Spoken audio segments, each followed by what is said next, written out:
as foreigners make you a minority. Another election, another bust. Go vote for that liar, it's a must. We were given the greatest gift of all, decided to give it up and watch the fall. Yeah, it's just a clown world. We're living in a clown world. Join us in the clown world. It's easy to see that the joke's on you and the joke's on me.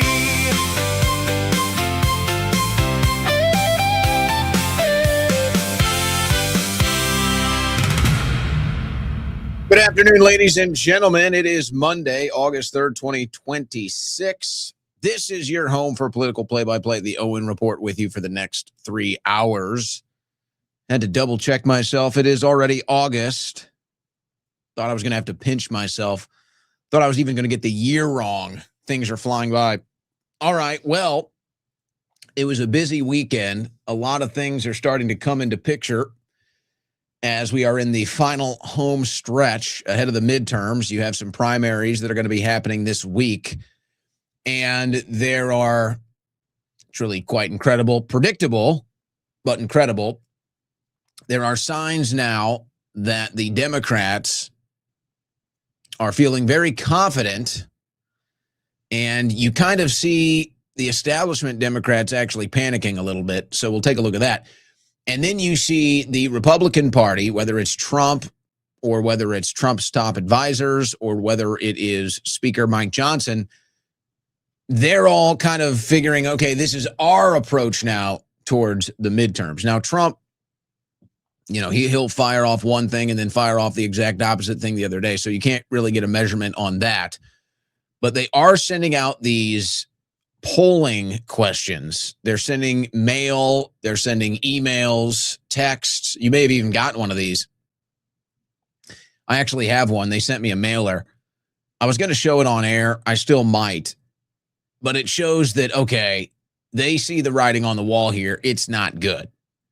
And it looks like what the advice from the neocons, from the war lobby, from the foreign lobby, it looks like what they're telling Trump is, hey, forget about the midterms. Who cares about the midterms? Who cares about the U.S. economy? Who cares about America even? And you don't have to take my word for it. Just listen to the likes of Mark Levin on his show this weekend. Just look at the likes of all of the foreign lobby and the things they are saying on air this weekend. They're saying, who cares about the midterms? Who cares about the economy? The only thing that matters is stopping Iran. Now, we all know the translation here, but this is undoubtedly what is in Trump's ear every day. Now, for Speaker Johnson, things get a little bit more real, as he will no longer be the speaker, of course, if the Republicans lose. And I think he's gotten quite used to that. I think Speaker Johnson has gotten quite used to being the speaker. He's liked that position. He's liked the power. He's liked the influence. He's liked the media. So it's getting a little real for him. And we've got a statement from him today that I think indicates he sees where this is going. He's up there like crapping his pants, but he's telling you, we're going to win, right? We're winning, right? So we'll take a look at that. Now, all of this, of course, is very predetermined because the Trump administration decided to get back involved in the Middle East. So we got a stack of the war news, stack of the geopolitics today. None of this is really going well. None of this is going well. And you start to get, with every cycle, you know, it's like a merry-go-round. It's like Groundhog Day. It's like, a Ferris wheel. And with every cycle, you pick up a thing or two. It's like with every trip around here, you can pick up, oh, okay, that horse's eyes are green on the merry-go-round, or that horse's eyes are red, whatever it is on this merry-go-round. You're slowly picking up the little details with every cycle. And the Trump administration is starting to become that. Every trip around this carousel that we make, you're able to pick up a couple more clues, pick up a couple more details as to what is really going on behind the scenes. And so we actually have a lot of that today. Now, this story out of Spain and Morocco, it kind of went a little silent over the weekend. There are still some voices on the right wing that are calling this out. There are even boots on the ground there that are addressing this. But the silence today from the people that are making a big issue of this, I mean, we saw it last week. The invasion of the Moroccans into Spain was probably the top story for the American right all of last week. And now all of a sudden the silence is deafening because none of them want to address the Republicans. None of them want to address the foreign lobby that is undoubtedly behind that invasion. I mean, it is like 98% with all the evidence that we have now that, yes, this was a U.S., Morocco, Israel foreign invasion into Spain. Punishment for Spain being a little obstinate with NATO. Punishment because Spain does not support what Israel is doing in Palestine. And then another play towards the larger goal, which is Israel getting full control over all of the major shipping lanes in that region, including the Strait of Gibraltar. So nobody wants to call out the Republicans. And it was Thomas Massie, who was the one vote in the Republican Party that tried to stop a bill where the Trump administration and Congress were working with Morocco on getting those territories back. Isn't that amazing? Now, why would that be in the Trump administration's realm? Why would that be an agenda of the Trump administration? Well, isn't it obvious? The same old why that we've been dealing with here? Oh, but they're silent. All of a sudden, they don't want to talk about that connection because these are the people they praise. And doesn't that really tell the whole story right there? Where does MAGA run when they need to play defense? Who does MAGA stand in the fray for every single time they feel the need to go on defense? Well, it's Trump, it's Israel, and it's the Republican Party. And now here they are, their biggest story from last week, the invasion of Spain, and it's Trump and the Republicans and Israel behind it. And not a single one of them is willing to call it out. And they'll dance all around it. They'll do a jig. They'll do a crip walk. They'll do the moonwalk all around this issue because you don't dare criticize Trump or Israel or the Republicans, but they don't like the results. They don't like the results of the invasion, but then you point out who was responsible for it. All of a sudden, they don't know what to say. They have nothing to say. Oh, it's undeniable, too. It's undeniable. So we're going to take a look at that. What else do we have here? We got a big stack of news. A big weekend of news. We are going to be going to Spokane, actually, it's Spokane. They spell it Spokane. They call it Spokane. Nobody knows. We don't want to know. It's kind of hit the news a little bit, the fires in Spokane, but these things are really bad, really devastating. I happen to have some friends up there, so I reached out to them just to do a checkup. And I said, well, why don't you come on today and give us an update? This is a member of the media. So we're going to be going to Spokane and actually getting an update on the ground. I was not so surprised. We knew of the devastation when you read it in the news, but then when you reach out to people you actually know there, and it's like, no, we're all actually impacted by this. There's real world stuff happening here. It kind of just makes it a little more heavy. So we're going to be talking about that and everything that's going on. Oh, and how could I not mention, as today's headline is, the Trump insider trading information access goes live this weekend, and the stock market sees its best day in, a couple weeks, probably a week or two at least. Oh, I'm sure that's just a coincidence, though. I'm sure that's just a coincidence. And you know, what's funny about this whole thing is Trump's got his hand in so many different pots right now. Eventually, you can't please everybody. And I do think Trump has compartmentalized a lot of this. And I think Trump, the reason why you heard a lot about this in the first administration, how Trump was basically not working through the normal means and mechanisms of the White House operations when it came to, foreign events, foreign entanglements, foreign policy, all this stuff. You may remember hearing about this, and they were all bitching and complaining and writing books. And our interpretation at the time and perhaps you still feel this way, our interpretation was, well, Trump doesn't trust anybody around him. Trump can't trust anybody in Washington, D.C., so him not doing the normal protocols for these meetings was kind of understandable. We just chalked it up to there's nobody you can trust in the swamp. Well, now you start to look at it a little bit differently, and it looks like he's compartmentalized all these different things, and he's got this group of people over here where he's just doing straight up insider trading with. That's what I think. I think it's just straight up insider trading, and maybe for some reason he doesn't even think it's illegal. Maybe he thinks it's all good, it's all ethical, because he goes out and brags about it, by the way. He goes out to a press conference this week and then brags about how they all got in on the Intel stock and made tens of millions of dollars. Of course, you didn't, because you don't have millions of dollars. Of course, you didn't. You don't have $100,000 a month to give to the Trump family for this insider trading information. But he basically just comes out and says it. Basically just comes out and says, yeah, me and all my guys got Intel stock. We're all rich. Like, oh, you missed out on that? It's like, oh, you missed out on that free money? That millions of dollars? Well, we don't have millions of dollars, Mr. President. This might be shocking news to you that most Americans don't have an extra $1 million laying around. Most don't even have an extra 1,000 laying around. In case this is news to you.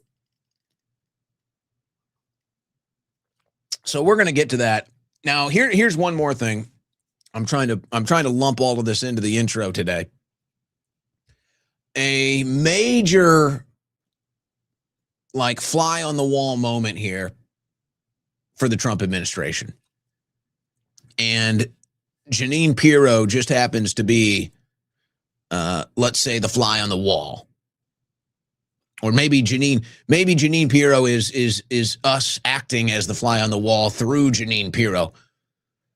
The story about the reflecting pool, and I know people are sick of this. No, there's actually a very serious development today.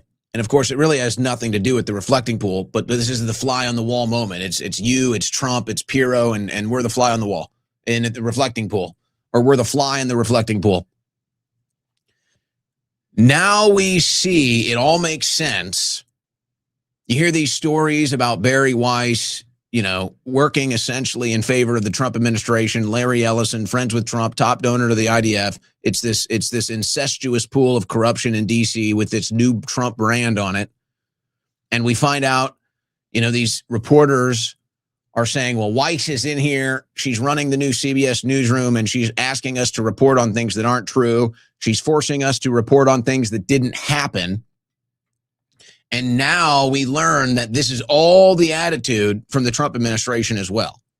So I don't know where the top-down flow of this is, but now we know that the Ellison-Weiss implant into the media and the Trump administration, Trump himself, they are all operating under this same mindset, which is trying to sell around this idea to all the people around you. It's okay to lie.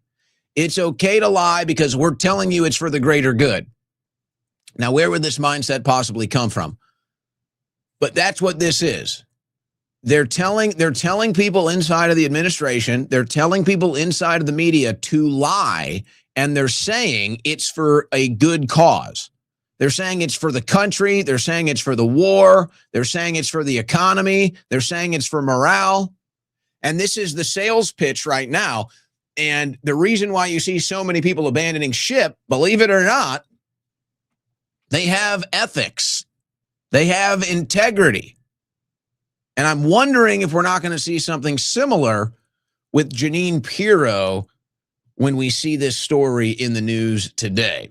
So all of that and more coming up on today's edition of the Owen Report, brought to you by the official energy drink of the Owen Report, Crash Out Energy, formulated by me, for me, but for all of us, for all energy drinkers out there. You like your 200 milligrams of caffeine, but those energy drinks are probably not good for me, especially if I'm drinking them every day. That's the conclusion I reached. And I said, I got to formulate something that gets me 200 milligrams of caffeine, the good nootropics for mental focus and mental energy, and none of the toxic ingredients. In fact, ingredients that are good for you. That's what we've done with Crash Out Energy. Secure your canister today at crashout.energy.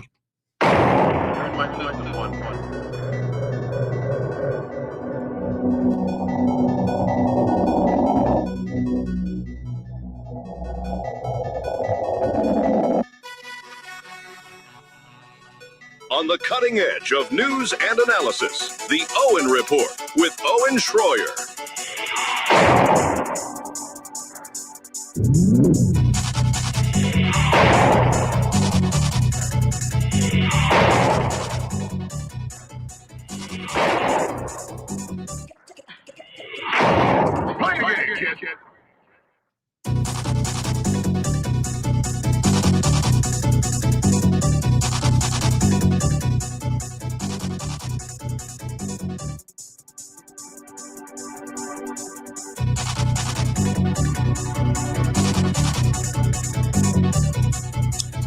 All right, guys, we can't even get our shoes tied here before some interesting breaking news that is going to tie right into the show. And I don't normally like doing this because I want to make sure I understand what's happening before I bring it onto the show. But this ties into what's already on the show, so I at least want to bring it up. This is breaking right now. Capital One says it closed hundreds of Trump's bank accounts in 2021 for anti-money laundering reasons. The disclosure came in a court filing from the financial institution. Capital One disclosed that money laundering review for the first time in a motion to throw out the president's lawsuit against the bank over the closure of his business bank accounts, which the Trump family has alleged was politically motivated and unlawful. While the bank did not accuse the Trump organization of money laundering, well, they don't really do that, do they? They just cooperate with investigations or call an investigation. Capital One said Trump's accounts were closed after a months-long review by the bank's anti-money laundering team, not for political reasons, as alleged by the president and his family. Now, guys, remember, the Trump administration, Trump himself, is pushing for pre-immunity or permanent immunity from the IRS. And this is obviously what this is about now. I mean, you almost have to sit back and admire the boldness of Trump as this is ongoing to push for immunity from the very crimes that he might be getting investigated for, and then to maybe engage in the most scandalous activity possible while this investigation is ongoing on. Meaning he's going to come out and say, we're going to charge $100,000 a month for exclusive information on trading, specifically the stock market. I'm going to give you advance notice on what Trump is going to do on, say, Monday, August 3rd, 2026, and how the markets are going to react.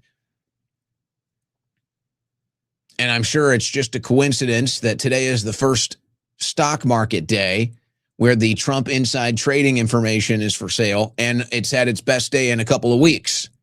And now this story drops, and Trump wants immunity from all of it. I mean, good Lord. Wow. Okay. So we'll just kind of let that one sit for now. Man, that's wild that is breaking right now on today of all days. Okay, let's just let that simmer. Maybe I'll look into that in a break, but it does tie into the rest of the news today. So let me just go ahead. Let's just go ahead and get right into it. So as we said, wouldn't it be nice, guys? Do you got $100,000 a month? Trump offering early access to online posts in move seen as corruption. Truth Social, where Trump's account is by far the largest. Does anybody even use Truth Social? To offer users early access for up to $100,000 a month. You know, I'm looking at it now too. Trump Media, I believe that's the name of the company that owns Truth Social, They claim to be worth money. They claim to be making money. I don't know. Does Truth Social really make money? Who's even on Truth Social other than President Trump? And how long are friends of Donald Trump's who are basically probably paying for ads on there to just support him? How much longer are they going to be willing to sit there and take a hit on a platform that nobody really actively uses? And if Trump's not on there, probably has no value. I've already gotten into this enough. I don't want to spend too much time on this today because we got a busy show. But I mean, this is so outrageous.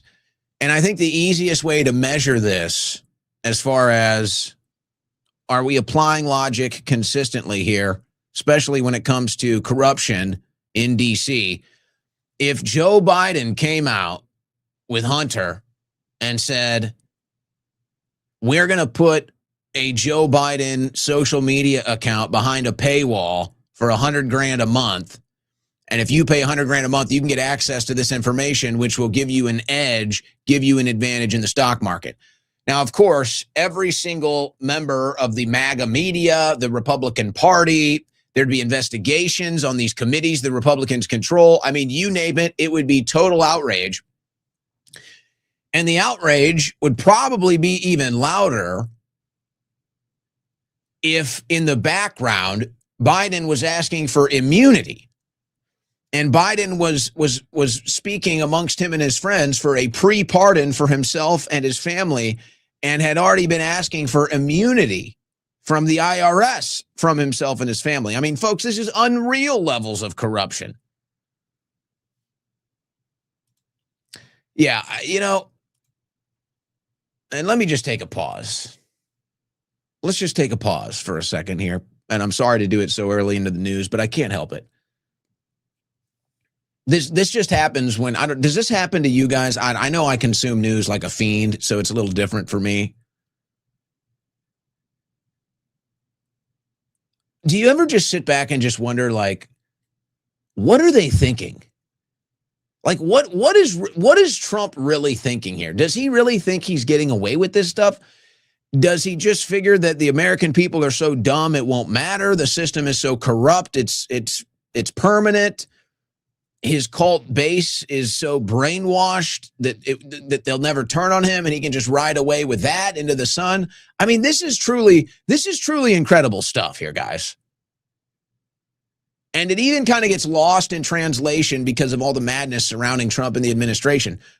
But I mean, this is an isolated thing is pretty incredible. I mean, this is a pretty bold move for Trump to be pushing for immunity from the IRS, supposedly already working on pre-pardons for himself and his family. He's already got an investigation or something going on with Trump bank accounts and money laundering.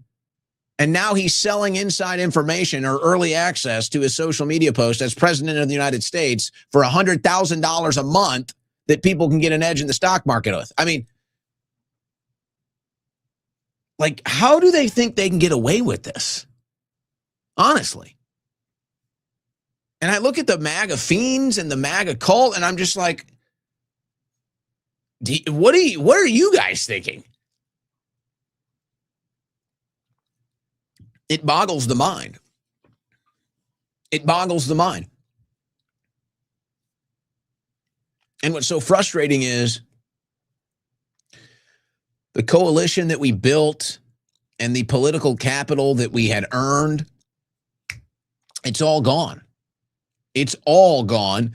And the only beneficiary has been the big tech lobby and the military industrial complex and the foreign lobby. That's it.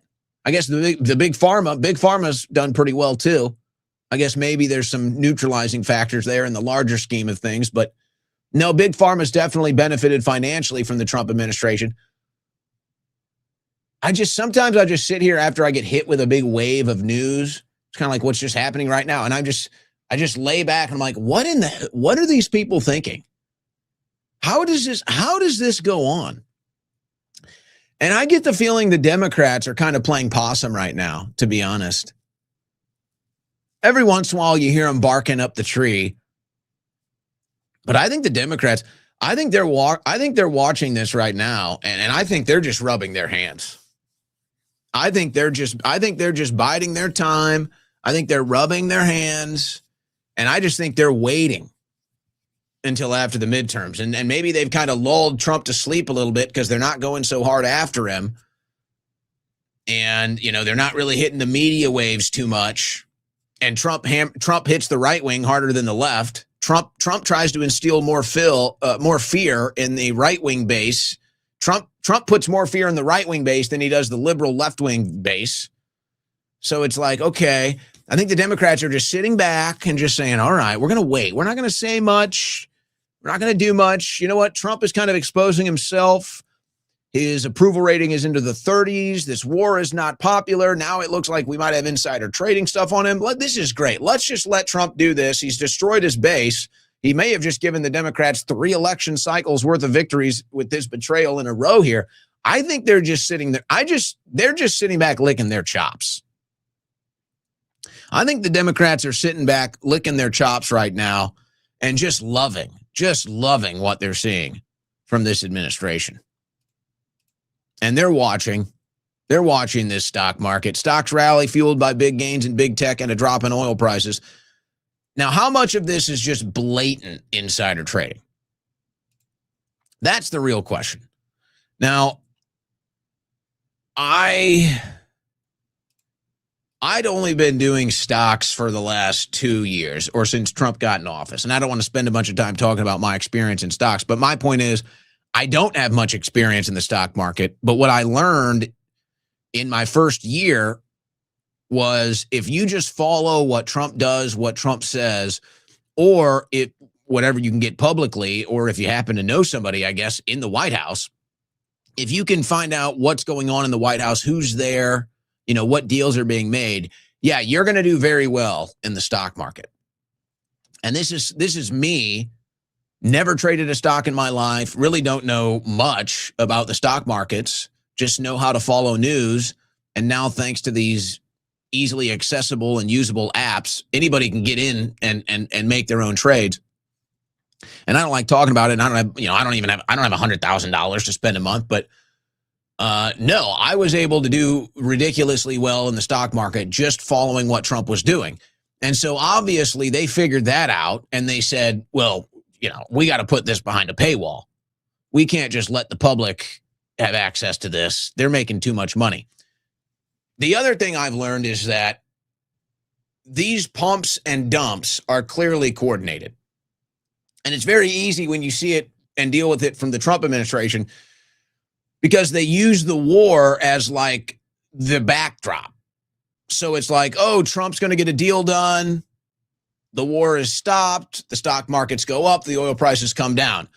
Oh, things don't look good. Trump is threatening. We're not sure about the Strait of Hormuz. Oil prices go up. Stock market comes down. So it's very easy. So they can trade and sell futures on oil and make millions of dollars. And they can buy and sell in waves in short swing pump and dumps and make millions of dollars. And all that they really have to do is sit there and pay Trump $100,000 a month, get the insider information, and then Trump can go out and sway the markets every time he makes a statement. And it doesn't even matter that his statements virtually hold no real value. Trump's won the war 50 times. Trump's got gas prices down. I mean, all the bullshit that comes out of Trump's mouth has no real world value, but it's moving the markets. And so they can sit here and play pump and dump 2-3 times a week, and they're making millions of dollars, guys. They're making millions. Duh. If you're paying $100,000 a month to run insider trading scams with the Trump administration, you're making millions of dollars. Oh, that's going to be worth it for you. And so what's odd about this is I'm talking about the compartmentalization. It's like Trump has compartmentalized all the foreign interests and the foreign lobby and dealing with the war over here. And then he's got his buddies, and maybe his sons are really running this part of it. And then he's got his buddies over here in the markets, in the companies, and it's like they're kind of running their own scam over here. But it looks like these two groups are actually isolated from one another. It looks like Trump does a pretty good job of isolating the foreign interest groups and just the insider trading groups, because Trump is able to kind of manipulate both sides of it And it's like, oh, they're unhappy, then they're unhappy, then they're unhappy. And so it looks very organic, even though it's all one big scam. Even though both the two things are connected and scamming each other the entire time. But really, they're just scamming us. You're getting scammed. I'm getting scammed. The country's getting scammed. So it's funny, though, because I have to consider, it's almost like either they're going to go for one last massive, like huge pump and dump before a crash. Otherwise, why would Trump be selling $100,000 a month for insider trading information unless they knew they were going to do something really big and they were going to let everybody in on it before it happened? Because otherwise, and maybe this is a very highly likely outcome, otherwise, eventually the scam is going to give. Eventually, the insider trading scam is going to give because it's going to be very determined upon the outcome of this war. And so if the foreign lobby gets what it wants in the war, then the insider trading group isn't going to get what they wanted, and they're going to turn on Trump, and that's obviously bad news for Trump. So Trump almost has more self-interest in keeping his little band of thieves over here in the insider trading group pleased, whereas he can abandon the foreign lobby in a heartbeat, and that would actually be good for him too. But maybe there's other things that tie him into that. Maybe there's other interests that keep him over there. But eventually something's going to have to give. And it's funny. It's like, how long does Trump think he can keep this balancing act up? How much longer can Trump try to keep this balancing act up?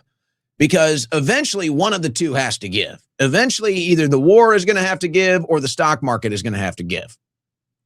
There's no, I just don't think it's possible for him to keep this balancing act for much longer. But for the time being, I mean, they are making millions, if not billions of dollars off this war and insider trading. And Trump kind of compartmentalizes everybody around him and then uses them to control the narratives. And so an example would be Pete Hegseth, who's obviously just a total yes man. You know, Trump comes out with the big threat. I'm sure they did a bunch of think tanks. You know, what can we say? We'll say biggest strike since World War II. And so Trump, and that was the big propaganda from Trump and the administration. It's going to be the biggest strike since World War II. And Hegseth says, we're going to do it, locked and loaded. Ooh, and then everybody's like, ooh, what's going to happen? And then nothing happens. Trump declares victory and says we're negotiating. Of course, these negotiations seem to be non-existent, but we'll get to that in a second. U.S. military asks troops for creative and unconventional ideas to punish Iran. Nice. Things sound like they're going great. You brought in all these new recruits, and now you're asking them how to win the war. Oh, boy. I don't even want to read. Do we even want to read the latest passage from Trump's Truth Social? It's just the same crap. It's the same crap from the week ago, a week before, and everything else. So, okay. Oh, Iran's begging for a meeting. Iran is duplicitous, all this crap. All this BS. Has it ever been true? Has any of it ever had any connection to the truth at all? As if maybe Iran's duplicitous, so is Trump, so are we. So it's like, what is the difference? The pot calling the kettle black here. But no, it doesn't appear there's any negotiations, actually. It appears that Trump might have been making this whole thing up for a while now. At some point, there might have been negotiations. Or at some point, maybe Trump's envoy of Witkoff and others, at some point, maybe they were having good faith negotiations and maybe they thought they could get a deal done. That whole ship seems to have sailed. I would say for months now, this talk about Trump and deals, I don't think any of it exists. I don't think Trump is talking to Iran. I don't think any deal is being made. I don't think Iran wants to make any deals. I think Trump's been lying about this for at least a month, maybe a couple months now.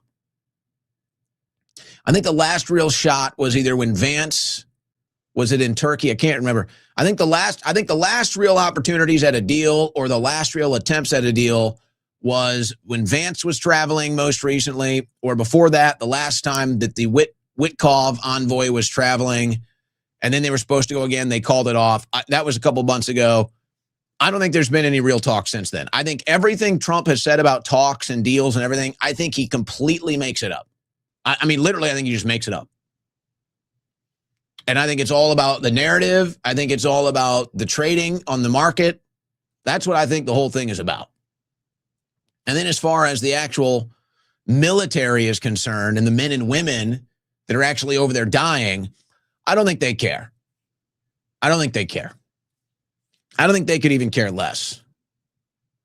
In fact, I wonder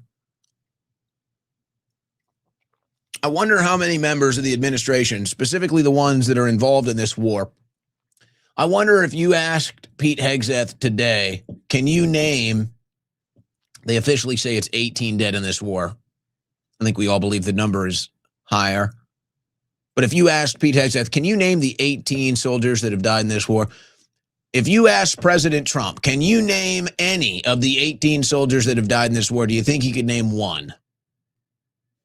No. Well, I bet you Mark Levin couldn't name one, but he's on air again this weekend encouraging Trump.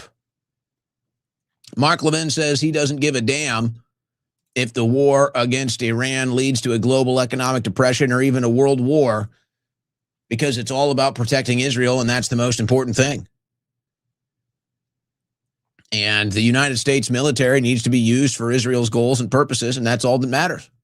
And that's Mark Levin in Trump's ear. That's the Israeli lobby in Trump's ear. And, you know, I've got a little bit more of this today. I don't want to get ahead of it, and I don't want to spend much time on it. But, you know, guys, here's the realization I think a lot of Americans are having now. And it's such a difficult topic to kind of remove the religious emotion from it, let's say, or have some directional attachment, whether, you know, pro-Israel or whatever.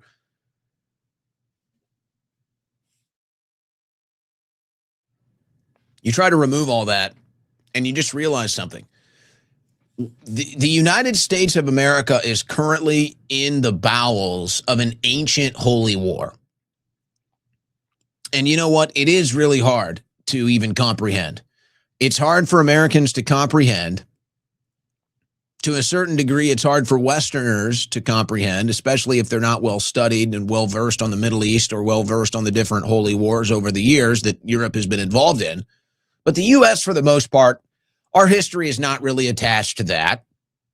They try to attach our history to it with a bunch of propaganda and other such things, but our history is not tied to that, at least not in the heart and soul, not in the spirit of most Americans. So it's hard for us to even recognize the gravity of this religious war. But that's what it is. That's what it is. And, you know, I mention this every once in a while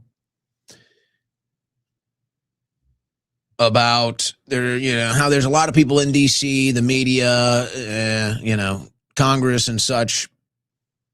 They can't say anything publicly. They can't say anything out loud. But let's just say with a wink and a nod and a elbow to my rib cage, they say, hey, good job, keep it up. Okay? And I will tell you, there's a major realization right now about this holy war. And there are people that are going in and out of the White House that are making it way more evident that this holy war is what this administration is all about. I have to be very careful about what I'm saying here, guys. I have to be very careful. But let's just say there is a new attitude. There is a new presence in the White House that believes this administration and Trump's entire purpose is to rebuild a third temple out of all gold. All right? I'm probably going deeper than I intended to, or deeper than maybe people care to, but I'm just telling you this is what I'm hearing. This is what is coming out of the White House, guys. This is what's being talked about. There is a group of zealots that believe the entire purpose of Donald Trump and this administration is to rebuild the third temple. And everything that is happening is about that. Now, just to be clear, this group is actually kind of different than your, let's say, radical Zionist influence that is really just all about this war and all about the greater Israel. These are kind of two separate groups in a way. One of them is very religious, and the other one is just very hell-bent on power and influence. But they obviously share common factors and similarities. But there's this new overwhelming presence. It's getting more embedded into the White House. It's becoming more apparent to people that are in and out every day that there is this major push that this whole thing, and really this is what people have to understand from the outside looking in. Really, what is being proposed and what is being argued here is that the entire purpose of 250 years of American independence has led to this point, and it is now time to turn it into a force for the third temple. Now, see, for an American, you hear that and it sounds ridiculous. It's unrelatable, obviously extremely absurd. But that's why it's time to start looking at this through the holy war angle. America's 250 years old. These people have been fighting in a holy war, studying for a holy war, living for a holy war, passing this down through their lineage for generations. We're talking thousands and thousands of years. So really, to them, the United States of America means nothing. To the religious fanatics and zealots out there, the United States of America means nothing. Couldn't mean anything less to them. All that matters to them is their religion and building this new temple to bring in the new Messiah. Okay? So anyway, what I'm saying to you here is this is starting to become such an overwhelming presence in Washington, D.C. with power and influence that people are starting to have their heads on a swivel and look around and say, okay, wait a second, what the hell is really going on here? What the hell is really going on here? But they can't really go anywhere. They can't really do anything. You know, most people out there are just living to pay their bills. So they need to keep their job. They need to keep their access. But it ain't good, guys. It ain't good. And so the only question is, at the end of the day, who is Trump going to decide gets to benefit from this? And so far, it's only been one direction, and that's the foreign lobby and maybe big tech and definitely big pharma. But okay, that just seems to be par for the course. And now, though, let's just move on back to the news before we get too far off track here. Trump is demanding that the gas companies bring down their gas prices. Oh, so I guess he lied. So I guess Trump lied when he said that gas is down, right? So this is the inevitable two-faced phony Trump, where he tells you gas prices are down, lowest gas prices have ever been, and then the next day, because he knows it's a total lie, he has to come out and beg the CEO of Chevron and others to lower their gas prices. So in other words, hey, I'm President Trump. I lied when I told you gas prices were lower. It was a blatant lie. And how many times did he tell that lie? About 10 times, I think. President Trump has told you the gas is lower about 10 times. So it's just a total lie. And now he has to come out and beg the gas companies to lower prices. And I don't really care who you blame it on. You can say they can lower it, they can't lower it. I don't even think that's what it's about. I think that the gas companies are looking at this and they're saying, look, as long as this war is ongoing, these prices aren't moving, period. So that's pretty much all we can offer you. And maybe there'll be a day or two when oil is trading below 80 a barrel, but then there's going to be a day or two when it's trading over 90, over 100 a barrel. So we can't really do anything right now. And in fact, my guess is that the CEOs of these oil companies, they're probably telling President Trump, hey, you're actually lucky we're not making them higher. That's my guess.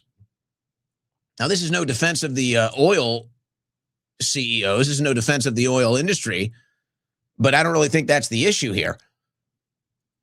My guess is they're telling Trump, hey, we could go higher. Don't pick up the phone and call us bitching about oil prices. You guys started a war, and because of that, refineries are blowing up every day, and we're not even sure where we're going to be shipping oil at this point. And you can't even offer us any insurance that the shipments can arrive safely. So no, we're not going to lower prices. And actually, you're lucky they're not going higher. And so Trump decides he's going to go out and make a Truth Social post or go in front of the media and bash the oil executives. So Trump is just sitting here expecting everybody to bend to his will. And that only works when your will is in the right place. Trump doesn't have that anymore. Nobody looks at the will of Trump and thinks that this is where I want it to be. Nobody looks at the will of Trump and says, I want to support this because it's good for the country. And this is the argument that Trump continues to make when I think flat out he's asking people to lie for him. I think Trump is asking people to lie for him. I think Trump is asking people to manipulate markets for him, manipulate prices for him, manipulate statistics for him. He's basically just running an entire facade of an administration at this point. He's running an entire charade, an entire shell game of lies and deception. And it's starting to get to a point where people around him are starting to say, hey, you know what? I'm willing to play this game a little bit for country. For God and country, I'm willing to play this game a little bit. But Trump is taking it a little too far in certain instances. And I think we have an example of that today, and I'll show you in a minute. But no, I don't think the oil executives are too fond of Trump. So Trump's trying to get everybody he can to bend to his will. And his excuse is, oh, it's for the country. Nobody's really buying it anymore. And it is still another episode of Groundhog Day. New talks are the last chance for Iran to forge a deal and avoid escalations of U.S. strikes, Trump says. How many times have we heard that? Guys, I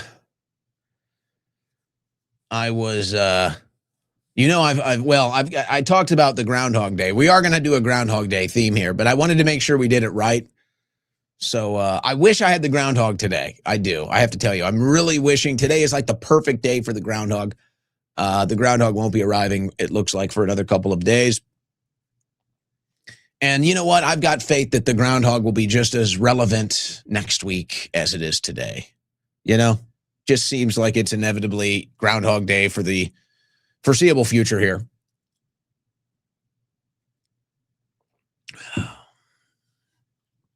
Oh, and this stuff is starting to go a little more viral. How much of Trump's strategy with the media and public statements has to do with the stockpile? Glenn Greenwald with a pull quote here from the Washington Post. And by the way, this was on Fox News as well. So for those that want to bitch and complain about the sources here, Fox News reported this exact same stuff over the weekend. What is the gal's name? Was it Jennifer Griffin? I think it was Jennifer Griffin that had this exclusive for Fox News this weekend. So this isn't just Glenn Greenwald. This isn't just the Washington Post. Fox News had their exclusive this weekend as well. The entire U.S. national security world is entering a panic state as they all realize the severe shortages of anti-missile defense systems and even some offensive weapons pose major limits on U.S. warfighting, including in Iran. And then this is from the Washington Post. The top U.S. general in Europe privately warned the Pentagon this week that he lacks sufficient naval forces to continue protecting Israel from incoming ballistic missiles. And of course, that's because Israel owns your military. Don't you see? It's not the United States military, it's the Israeli military. They bought it. They own it. General Alexis Greenkowicz, the head of U.S. European Command, sent written notification to senior Pentagon officials saying that without another Navy destroyer, he will be forced to choose defense of the United States homeland over Israel. Oh, God forbid. Oh, no. What does the Israeli lobby pay for? Now, there was another big push, and this is right out of the administration, guys. I don't know why they decided to do this over the weekend. I mean, you know, your guess is as good as mine, and maybe there's some obvious guesses to be had here. This was a Fox News special report. Brooke Taylor, you know, they sent one of the blondies out there to file it. Smart move. You know, we like the Fox blondes are very nice. So this was a push from the administration, though. U.S. sees massive military recruitment turnaround. So Brooke Taylor did her standing report for Fox News. They pushed it everywhere. They pushed it to all of their syndicates, by the way. And then the Trump administration was able to wrangle up whatever they have left of their digital influence teams. And so if you saw this on social media, you saw the U.S. recruitment drives being successful on social media. This was part of the digital influence campaign. So for whatever reason, the Trump administration wants everybody here to know that recruitment is up. Now, when you look at the numbers, most of that is from 2025, and I don't think that would surprise anybody. Military recruitment obviously suffered greatly 2020, 2021, 2022, started to bounce back 2023, and then you had the massive record recruitment levels in 2025 after Trump took office and they started doing all that recruitment propaganda, the parades, all the AI slop, everything else. Now, what's so tragic, and this is how I view it, but it looks to me now that the whole thing was a propaganda operation to get young men and women to sign up to go fight in a war that Trump promised he wouldn't start. And that's really tragic. You know, these young men and women, average age 23 in these recruitment classes, average age 23.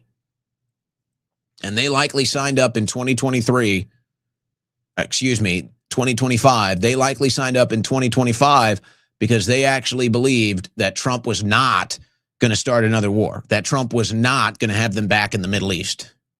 This is truly sick. I mean, let's just say what it is. This is demonic.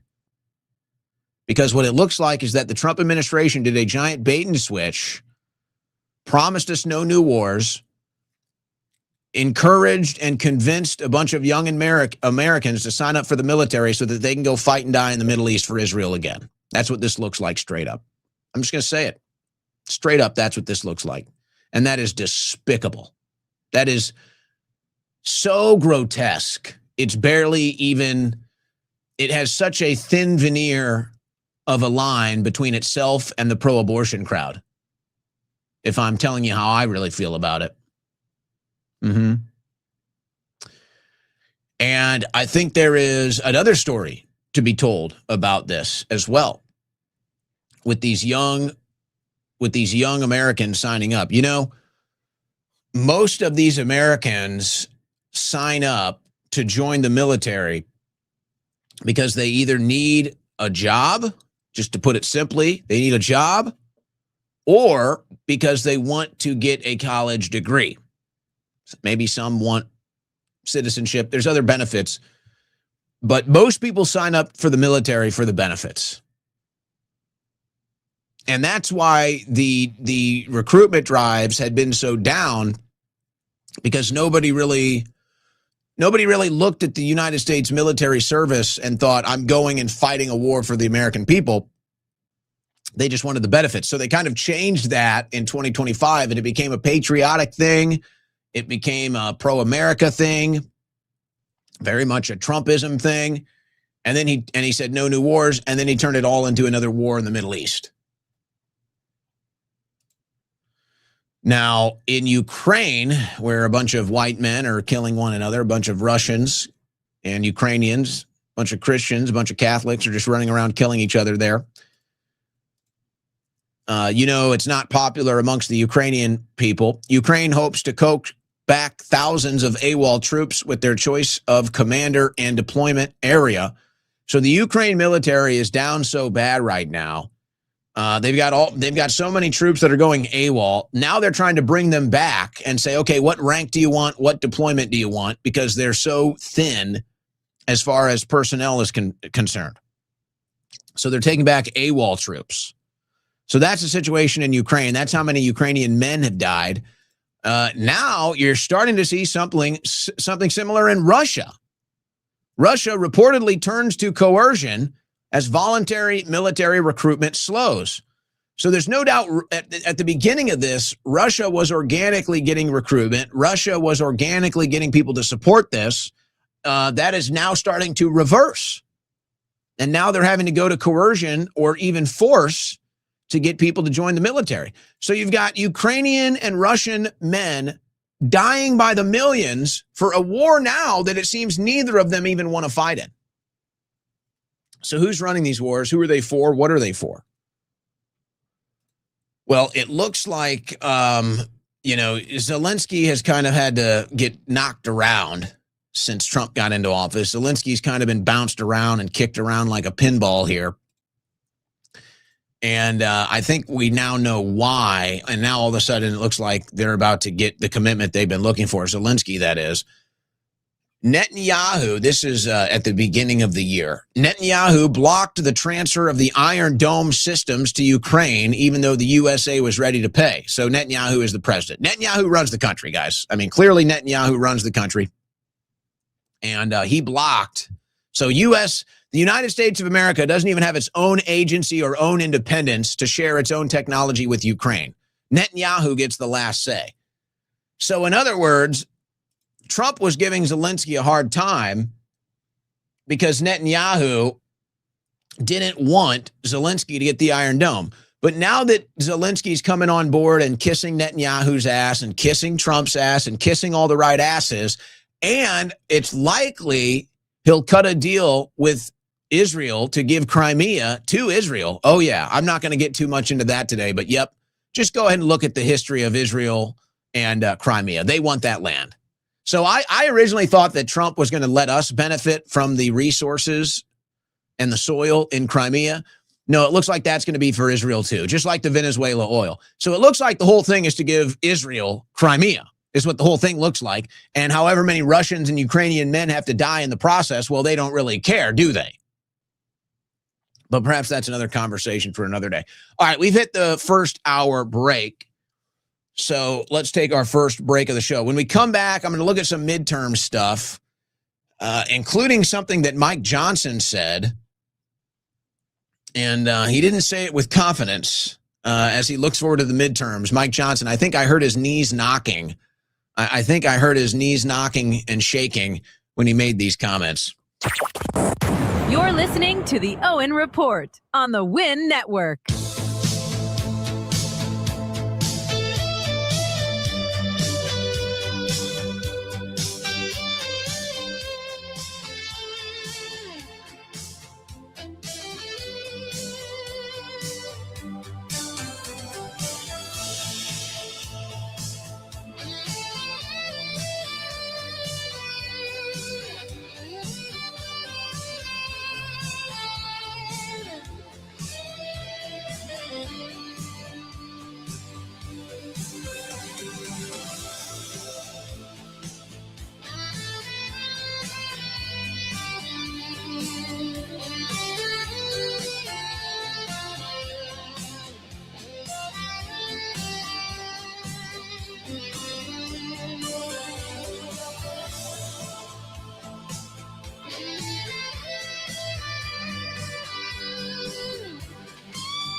You have found your political compass. The Owen Report with Owen Schroyer.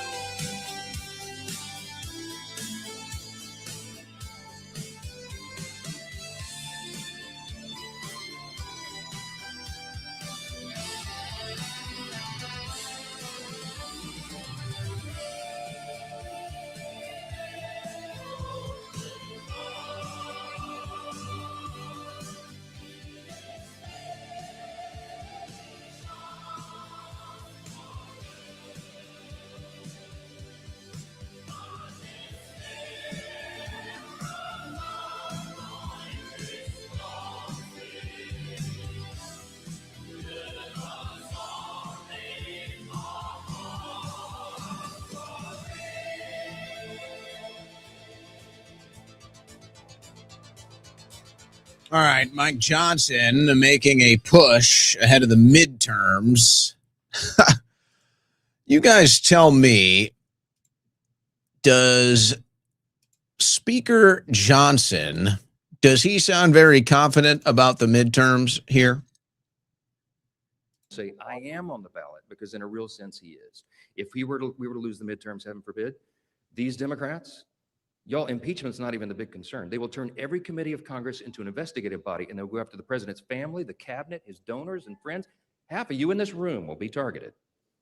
I run the protection program. I'll take care of you, okay? We're going to win. We're going to win the midterm, okay? Yes, you sound very confident. That sounds like a man beaming with confidence. That sounds like a party that is really, really stewing with vigor and confidence ahead of these midterm elections, huh? You know, it's kind of ironic listening to it, isn't it? Oh, if the Democrats win, they're going to do this, they're going to do that. Really? Really? You mean the Democrats are going to do what they tell their voters they're going to do? Golly gee, maybe you guys should try it out. Oh, the woe is me campaign now. The woe is me campaign for the Republicans ahead of the midterms. Come on, guys. They're going to start arresting us. They're going to investigate us. Please protect us. Please, we do nothing for you, but can you do this for us? We do nothing for you. We lie to you. We scheme. We deceive. We sell you out. We con you big time. We're a bunch of traitorous scum. But can't you guys do this for us? Can't you stop the Democrats, please? Won't you go vote Republican for us again? That's all we have to offer is just please, because we're not Democrats, please. Well, you know what, Speaker Johnson, I got bad news for you. There are many Trump voters now that are aching for the day the Democrats get into office and investigate your ass. Well, maybe not literally, but maybe literally too, actually. Maybe literally before, figuratively. This is D.C. after all. But we're not trying to make crude jokes here. And I love the part at the end where he says, oh, don't worry, I'm on the protection committee. I'll protect you. You guys realize that Trump just cut a deal with Thune and Tillis to get rid of the anti-weaponization fund? And you guys know me, I was set to benefit. I would probably have a major benefit from that fund. And even I was like, hey, you know what, whatever, there's more important things. But that was the, that was the olive branch to the January 6th community, most of which feels completely betrayed by this administration. Very much so. And so that was kind of the olive branch of, hey, we know you guys were done wrong. We know you were political prisoners. We're trying to find a way to get it taken care of. We're trying to find a way to at least, remedy the situation here. And so that was the anti-weaponization fund, the 1776, the 1.7 billion. And Trump cut a deal with John Thune and with Tom Tillis to scrap the anti-weaponization fund so that he can get Todd Blanche confirmed. So Trump just stabbed us in the back so that his own personal attorney can be the attorney general. A total stab in the back. So Mike Johnson is saying, oh, but Trump is on the ballot because if you don't vote for Republicans, Trump is going to get investigated. Hey, Speaker Johnson, you know all that protection you're saying you're going to offer then? It doesn't work because we're already here. We've already been through it. We already got screwed. We already got imprisoned. We already got censored. And you guys did nothing. In fact, you did worse than nothing. Many Republicans got up on that January 6th committee. Many Republicans celebrated the Biden investigation into the Trump supporters. I got bad news for you, Speaker Johnson. Not only is your pitch here a weak and pathetic pitch, it also will encourage people to let Democrats win. They want to see the Trump family investigated now. They want to see Trump impeached. They want to see the Democrats turn all these committees into investigative committees to find out the insider trading scam that Trump is trying to make himself and his family immune from right now. This is what people want now, okay? This is how out of touch these Republicans on the Hill are. He's out here saying, guys, if the Democrats win, they're going to investigate D.C. corruption. Yeah, that's what we voted for with Trump. He failed, so now that's what we're going to vote for with the Democrats, you jackass. Now they'll cut that up and say, Schroyer's voting Democrat, Schroyer's voting Democrat. You know, I don't even care about these people anymore. They're so pathetic. It's like, I do things now, maybe it'll come up later in the show. Like, I just enjoy, it's so easy to trigger them now. It's so easy to just throw bait out there for them to freak out. And I don't follow any of their stuff. Every once in a while they send it like, did you see this guy covered? I'm like, I don't follow these clowns anymore. It's just fun. So no, I don't intend to vote on Democrat. But I will tell you, I will tell you right now that if there's a motivation to go out and vote this midterm, and the investigation of Trump is on the table, believe me, more people are going to vote because they want Trump investigated. And that includes Trump voters. So this is how out of touch they are. But you can see Mike Johnson up there. He's squirming.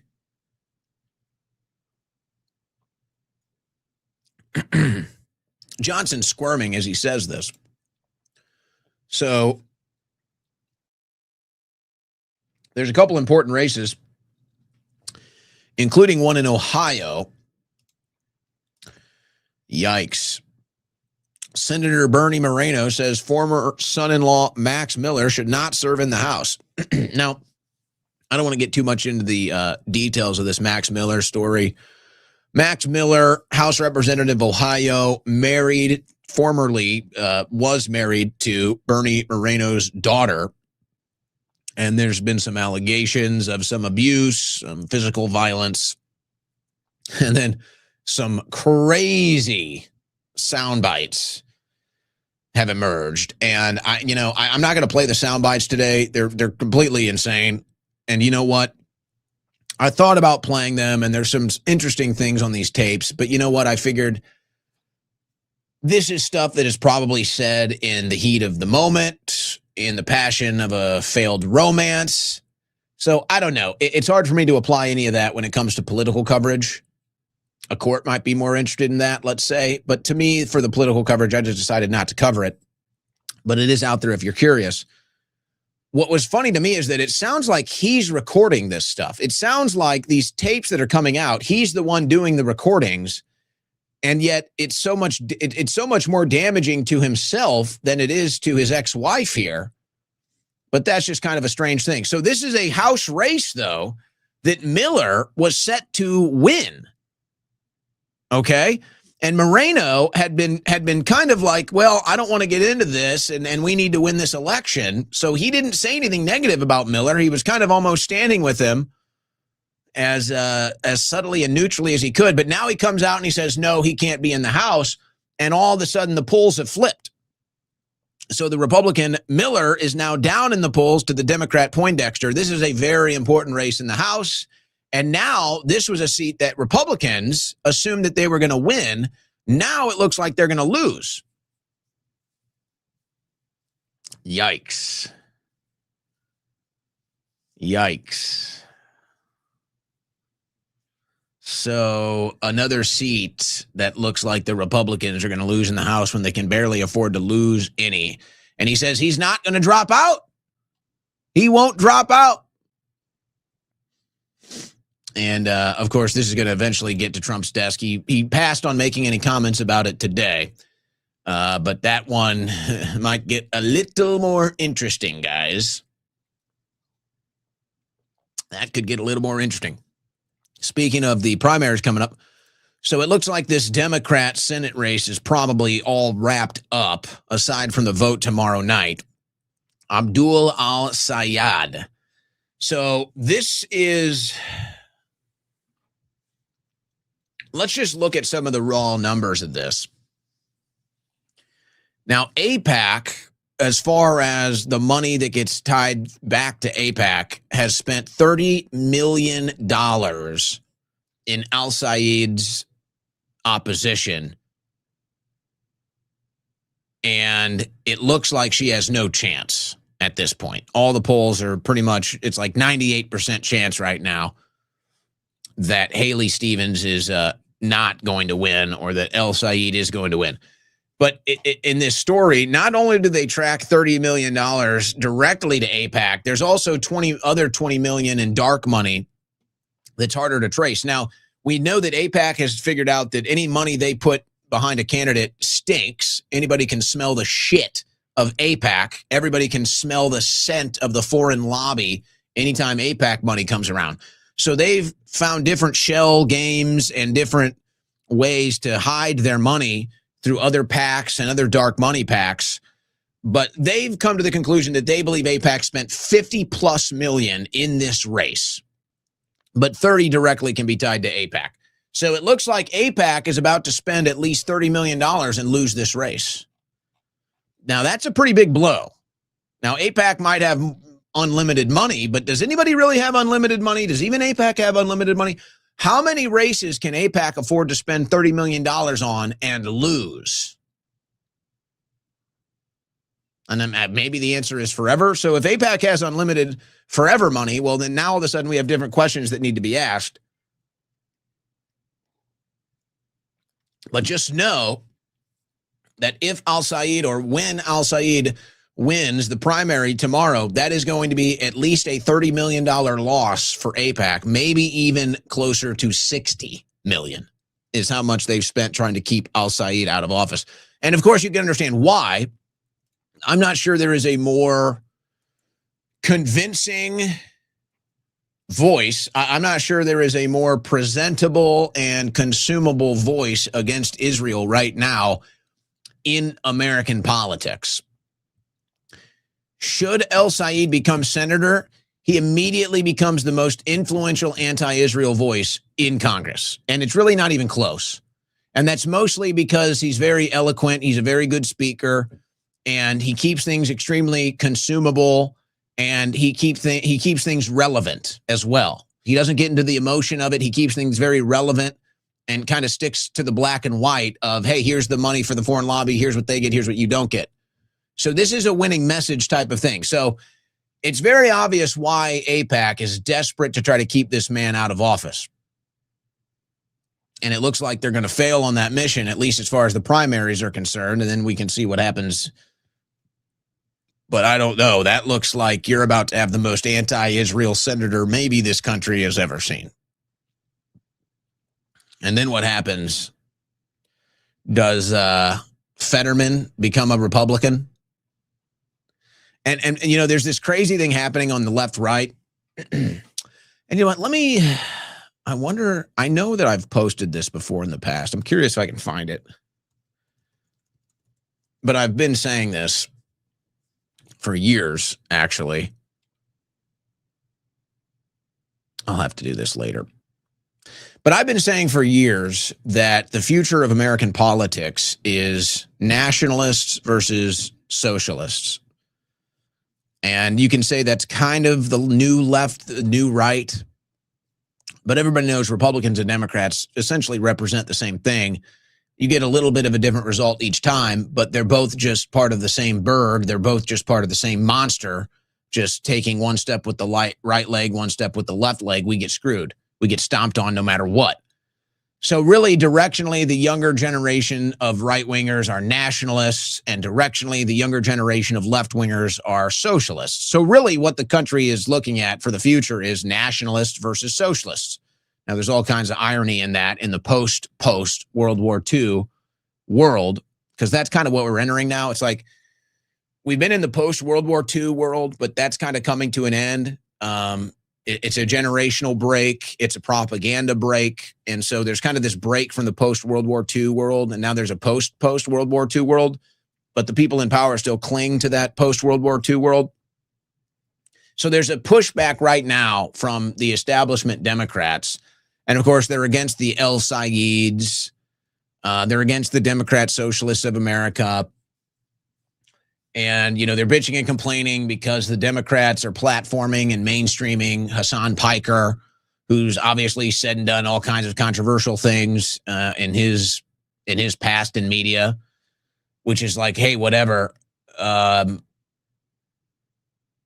the point is, the Democrats are going to fail.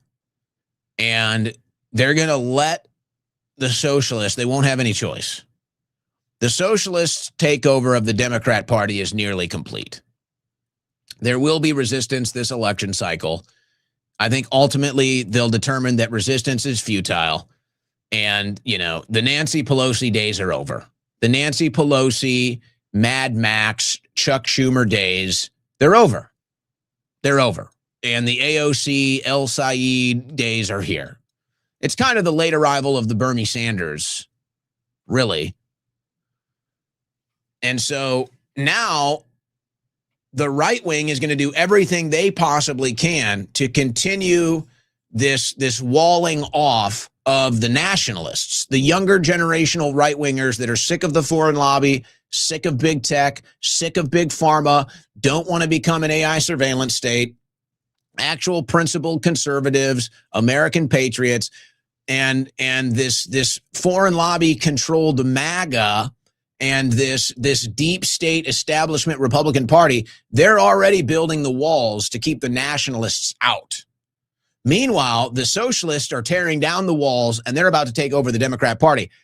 And if the Republicans aren't willing, if the older generational Republicans and the establishment Republicans are not willing to turn the party over to the nationalists, then I'm afraid this country is cooked for a couple election cycles, because communists are going to do things. The socialists are going to do things to this country. I'm guessing they're all going to fail. I mean, I'm still yet to see a successful case of socialism or communism. So my guess is they're going to fail. So it might not be till 2032 till nationalists can get back into power.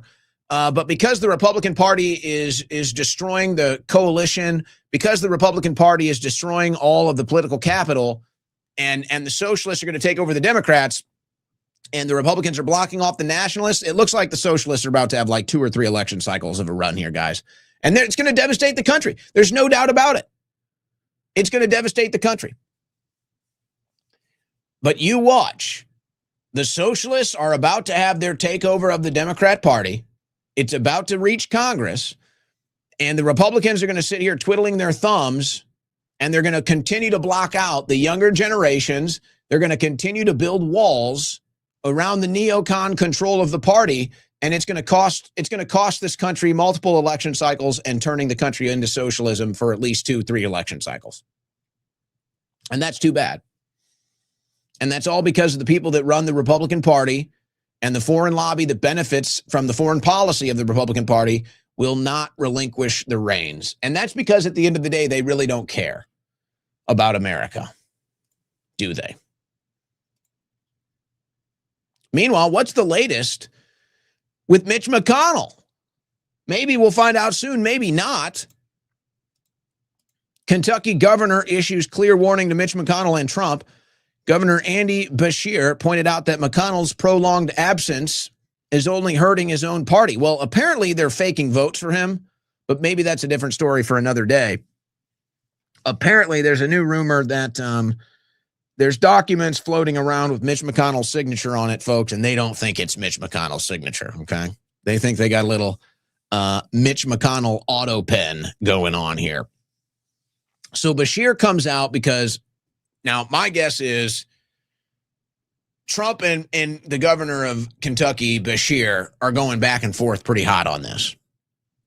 And Beshear is coming out now and he's saying, all right, well, if you guys don't want me to get involved in the Mitch McConnell situation, that's fine. And you've presented your legal argument as to why I could probably fight it, but I'll back off.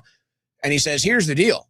You guys have a senator right now who can't even show up to vote. So you're only doing your party a harm here. You're only hurting yourselves by not doing a special election, because it looks like Bashir wants the special election now. But the Trump administration is saying, no, don't do this. Don't make us do this. So he's backing off. He's backing off. And now he's just saying, fine. Do you guys want to sabotage your own party? Fine. Now, the deadline for the special election would be tomorrow. I'd say it's pretty much a done deal, guys. They're going to let McConnell finish this session. And what happens after that, who knows? But I'd say that's a done deal. They're going to let McConnell finish this session, and then who knows if they'll even show you any proof of life. Who knows if they'll ever even try to convince you if he's alive or not. But they'll definitely fake a vote for him if they have to. Oh, yeah. They will fake a signature. They will fake a vote if they have to. Absolutely 100%. And Trump will be okay with it, too. Trump will greenlight it. Absolutely. So apparently we're bailing out Japan now. Why is the U.S. helping prop up Japan's weak currency? You know, I will say Bessent did an interview about this. Now, you can have your suspicions about Bessent's history with currencies and either failing or successful, making currencies fail or succeed. But he did have something to say about this. And I kind of almost agree to an extent, where he says the reason why they made the decision to prop it up is because they think it's undervalued. You know, I wouldn't actually disagree with Bessent's analysis on that, but I don't think it's that simple. The U.S. Treasury joined efforts in Tokyo to stem the yen slide against the dollar, highlighting the broader risks posed by turmoil in Japanese markets. So I do agree with Bessent that maybe the yen is undervalued, but this is what it's really about. It's really about how Japan has all of these treasuries. And it's one of the largest foreign holders of U.S. treasuries with more than 1.1 trillion. And if their economy tanks or the yen tanks and they start selling these, then that's bad for us. That's bad for our dollar and our economy. And so it's really just propping up that to prop up ourselves. And then that's what you realize. The whole thing is just a giant bubble.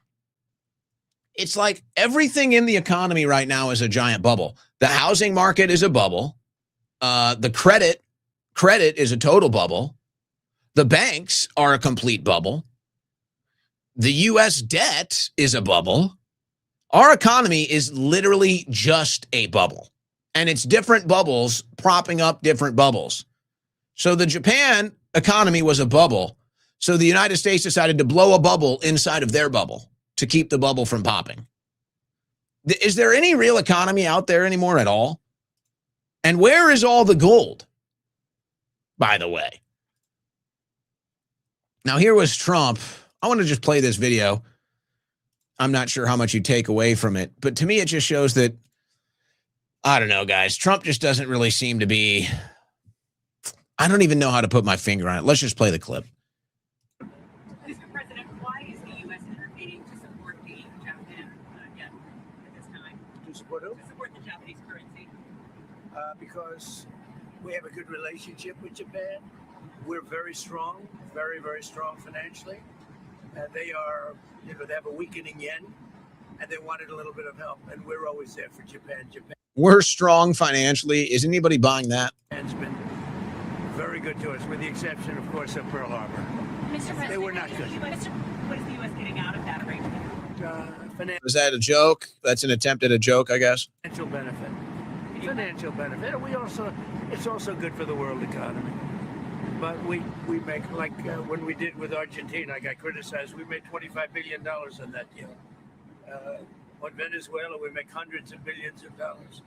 I make good deals. Intel, I made $75 billion for the country. I didn't make for me, I made for the country. Intel, I backed Intel. It's the hottest stock right now on the New York stock, on the various stock exchanges. So, I mean, guys, this is like, again, it's hard to even pin down what this represents to me, but it's just like, to me, it's just, this is Trump kind of just giving up the effort, and it's just like, it's all a scam.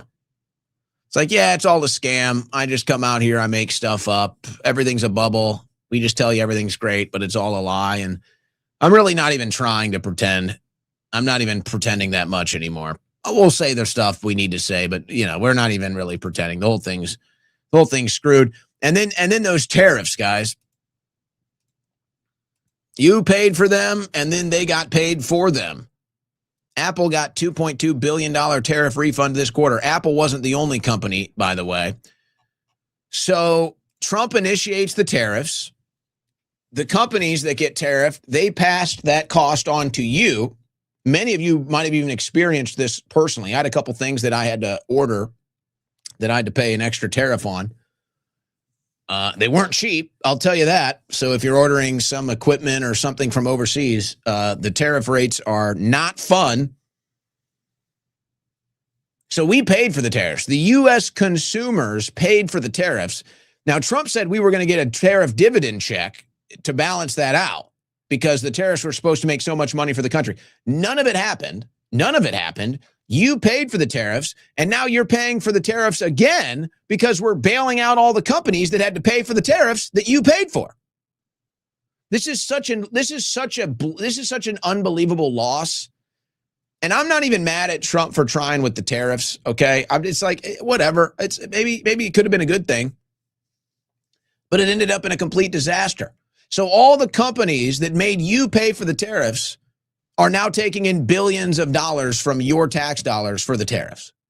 I mean, this is outrageous. What an outrageous policy failure from Trump. But don't worry, guys, because some were actually exempt from these tariffs. How diamonds, paprika, and fertilizer won relief from Trump's tariffs. And these are all Trump's friends, all Trump's big donors. In fact, one of them gave Trump a nice, big, shiny ring. Take a look at that. Take a look at that diamond from Antwerp. An 18-karat gold ring encrusted with 321 diamonds.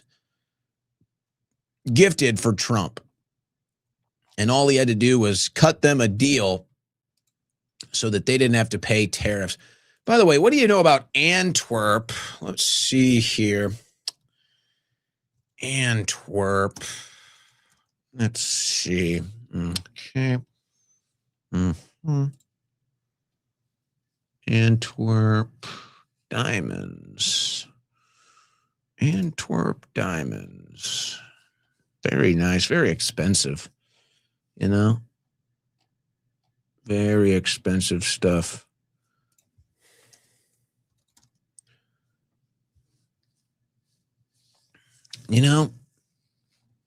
The thing about Antwerp,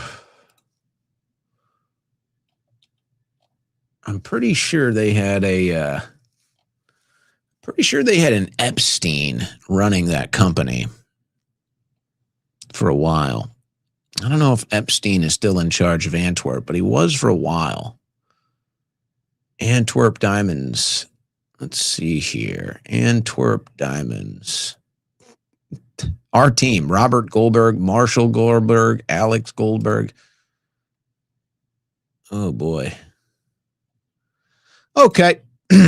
Anyway, why are all of the conservatives that were so loud about the invasion of Spain, about the Moroccan men invading Spain, why are they all so silent on that today? Is that because it was backed by the Republicans and Israel that they claim to support, Trump included? Ceuta and Melilla are not in Spain. Top Marco Rubio ally escalates against Madrid. The Cuban-American congressman lauded the U.S.-Morocco alliance as enduring and indispensable.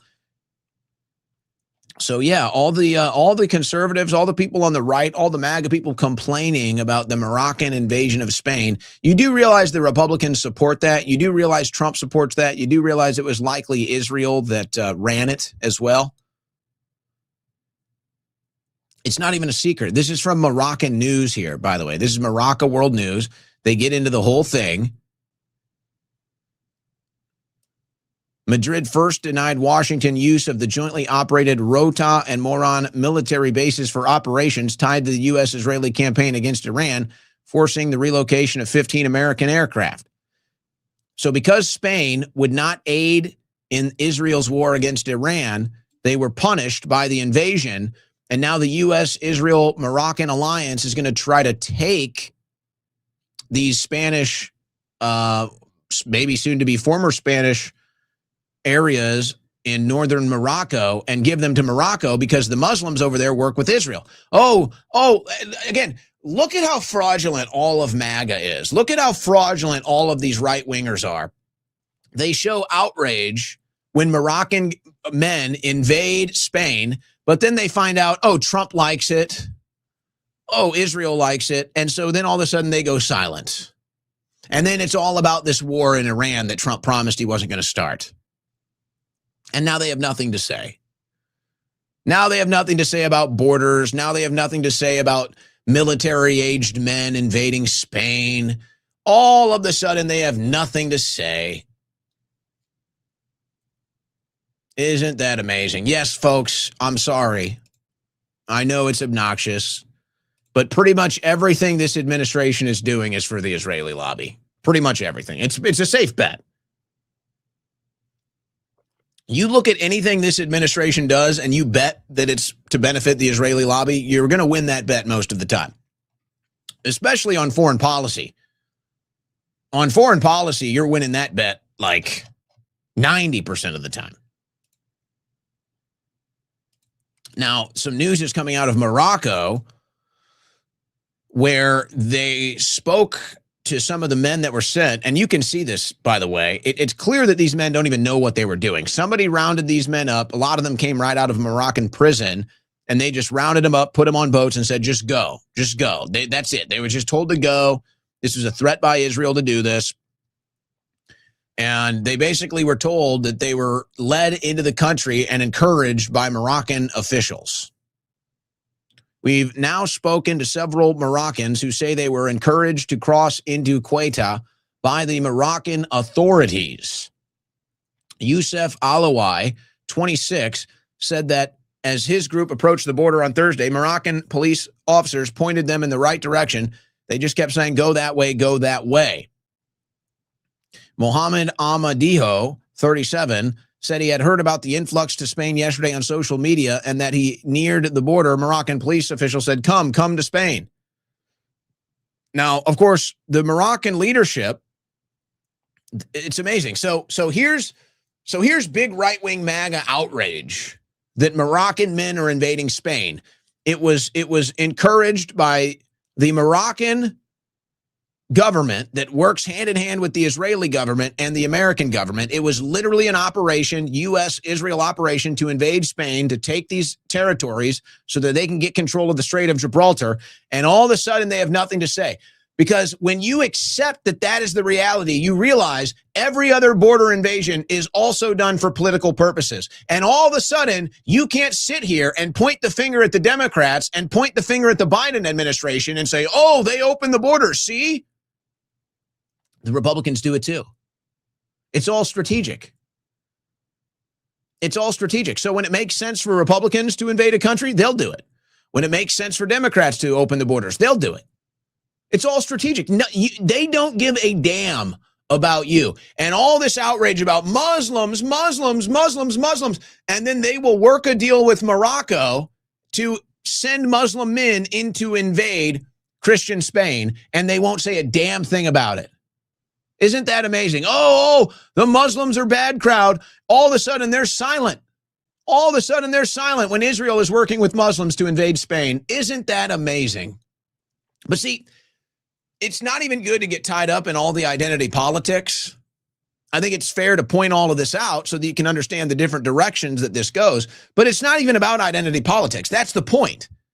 Why does Laura Loomer go promote a Muslim-ran drone factory while she apparently can't even sleep at night? She's turning herself into pretzels because she's so scared of Muslims. There could be a Muslim in her, there could be a Muslim in her bed sheets. There could be a Muslim in her closet. There could be a Muslim under her bed. There could be a Muslim in the window. It's like, oh my gosh. And then she goes over and worked with a Muslim drone company. Yeah, okay. So it's all fake. It is literally all fake. So why is this happening? It's all happening because they want Israel to control all the different straits. But I'll get to that in a second. Just to show you what frauds, all the people pretending to be outraged at the invasion of Spain are, but they will never dare look at Trump or the Republican Party. Check this out. 2 weeks before migrants from Morocco invaded Kuwait, the GOP passed a bill with $40 million for a Morocco and a committee report advising Spanish-administered cities of Kuwait and Melilla are located in Moroccan territory and remain the subject of Morocco's long-standing claim. Every single Republican voted on this bill. Every single Republican voted on this bill except one. Do you know who the one is? Thomas Massie. Thomas Massie. So for all of you frauds out there that attack Thomas Massie, for all of you fake conservatives, all of you MAGA fops, all of you anti-Muslim creeps, you're all total frauds. You're all total hypocrites. Only one man stood against the invasion of Morocco, and that one man was Thomas Massie, and all of you attacked him. And he was the only one that stood against the invasion. What do you know? The one Republican standing up against the foreign lobby is the one Republican that didn't vote for the foreign lobby to go take Morocco for Israel. Because that's exactly what's happening here. Don't kid yourself. Don't fool yourself. We're not mincing words anymore. Cutesy time is over, as Dan Bongino used to say. I don't know if he still says that. This is all for Israel, guys. All of it. All of it.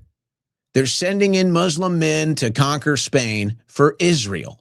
And all of you fake MAGA conservatives that pretended to be outraged by this, why don't you direct that outrage at your best friends over in Israel? Why don't you direct that outrage to your best friends in the Republican Party? Funny how you all went silent on that today, because you're all cowards, because you're all frauds. You don't give a damn about Muslim men invading a white country. You don't give a damn about Muslim men invading a Christian country, because all of you went silent as soon as you realized it was for your greatest allies and for your favorite president ever. Because you're all phonies. Now remember what's happening in southern Italy. Let's build a colony in Salento. An Israeli real estate developer's project seeks investors. Orit Lev Marom founded Coral 37, a company dedicated to helping investors acquire prime real estate in southern Italy. We want to create a self-sufficient community where Israeli families can settle. That was last September. Okay. Now, what else was going on? You have Israel basically trying to take southern Italy. We just read you that story. They're trying to take the Apulio as well. You can go look at Israel Apulio. You can go look at Israel Cemento. And then what's on the other side? So here's the part of Italy. Can we zoom in on this? See if I can zoom on this. So, okay, here's where the U.S. is at war right here, the Strait of Hormuz, and then the Al-Bab Strait, or the Bab Strait. I'll call this the Bab Strait, the Bab al-Ahab Strait, or whatever it is, right here in Yemen. So the U.S. is at war right here, and the U.S. is at war right here. Both of these straits are very important and impactful to everything that happens in the Middle East, or more specifically Israel. And because nobody in the world likes Israel, they can't control access to these ports. So they have to hire or buy the U.S. Congress and military to try to stop them from getting cut off from access to these major ports. So that's what they've done. So that's what our military and that's who our government works for, is the Israeli interests. So that's why you're fighting wars right here. Okay? It's all for this tiny little country right here. But there's other options. If they can't get access here, or they can't get access here, they can get access here. Now, they haven't been able to access here. Why? Because Spain controls these ports, and Spain controls the Strait of Gibraltar. So Israel is now using Morocco to take away Spain's control of the Strait of Gibraltar so Israel can start moving weapons and shipping goods through this strait right here. So you're technically at war right here, too. Just your military isn't so much involved, but your Congress is, as we just showed you with this bill. So the United States is directly involved in a war right here, and right here, all for a tiny country right here. And if you recall, so here's where the Israelis are trying to take southern Italy, right here, okay? Apulia and Cemento, that's right here. And then do you know what's on the other side? Do you know what's on the other side right here? That's Algeria. What family just purchased the islands right here on this side of Algeria, on the straight side of Algeria? Oh, that's right, Jared Kushner and Ivanka Trump. So again, the Israelis are going for control of this strait, this strait, this strait, and this strait. And they have the money, the finances, and the U.S. military to make sure that they win this war for all of these straits. And once you control all these straits, guess what? You control this entire region of the world. The entire region will be under Israel's control if they can successfully use U.S. blood and treasure to control all four of these straits right here, right now. So this tiny little country right here that's not even been there for 100 years, this tiny little country not even there for 100 years is using the might and the power of U.S. blood and treasure to control these four straits so that they can control this entire region of the world. And it might be worth mentioning for the sake of this segment that the current leader of this tiny country is the #1 most wanted war criminal in the world. And this tiny country's military has killed more people all around it, all of its neighbors, than any other country combined. Yes, that's what's happening. Wake up, folks. It's time to just be honest. It's time to be honest about how compromised our government is. It's time to be honest about how compromised Trump is. And it's time to be honest that this foreign country owns you. For all intents and purposes, they own you. And slowly but surely, everybody is going to start to realize this and act accordingly. Many, or maybe most, already have, but not the people they own in D.C., and that's why they continue to go against the will and the wishes of the American people. And just in case you needed the reminder, this is an Epstein email to Roger Schenck. This is the way the Jew make money and made a fortune in the past 10 years, selling short the shipping futures. Let the Goyim deal in the real world. From shipping news, the most dramatic growth has been in shipping futures, which allow shipping companies to lay off risks. The most popular futures are forward freight agreements to deliver goods on a particular route at some point in the future.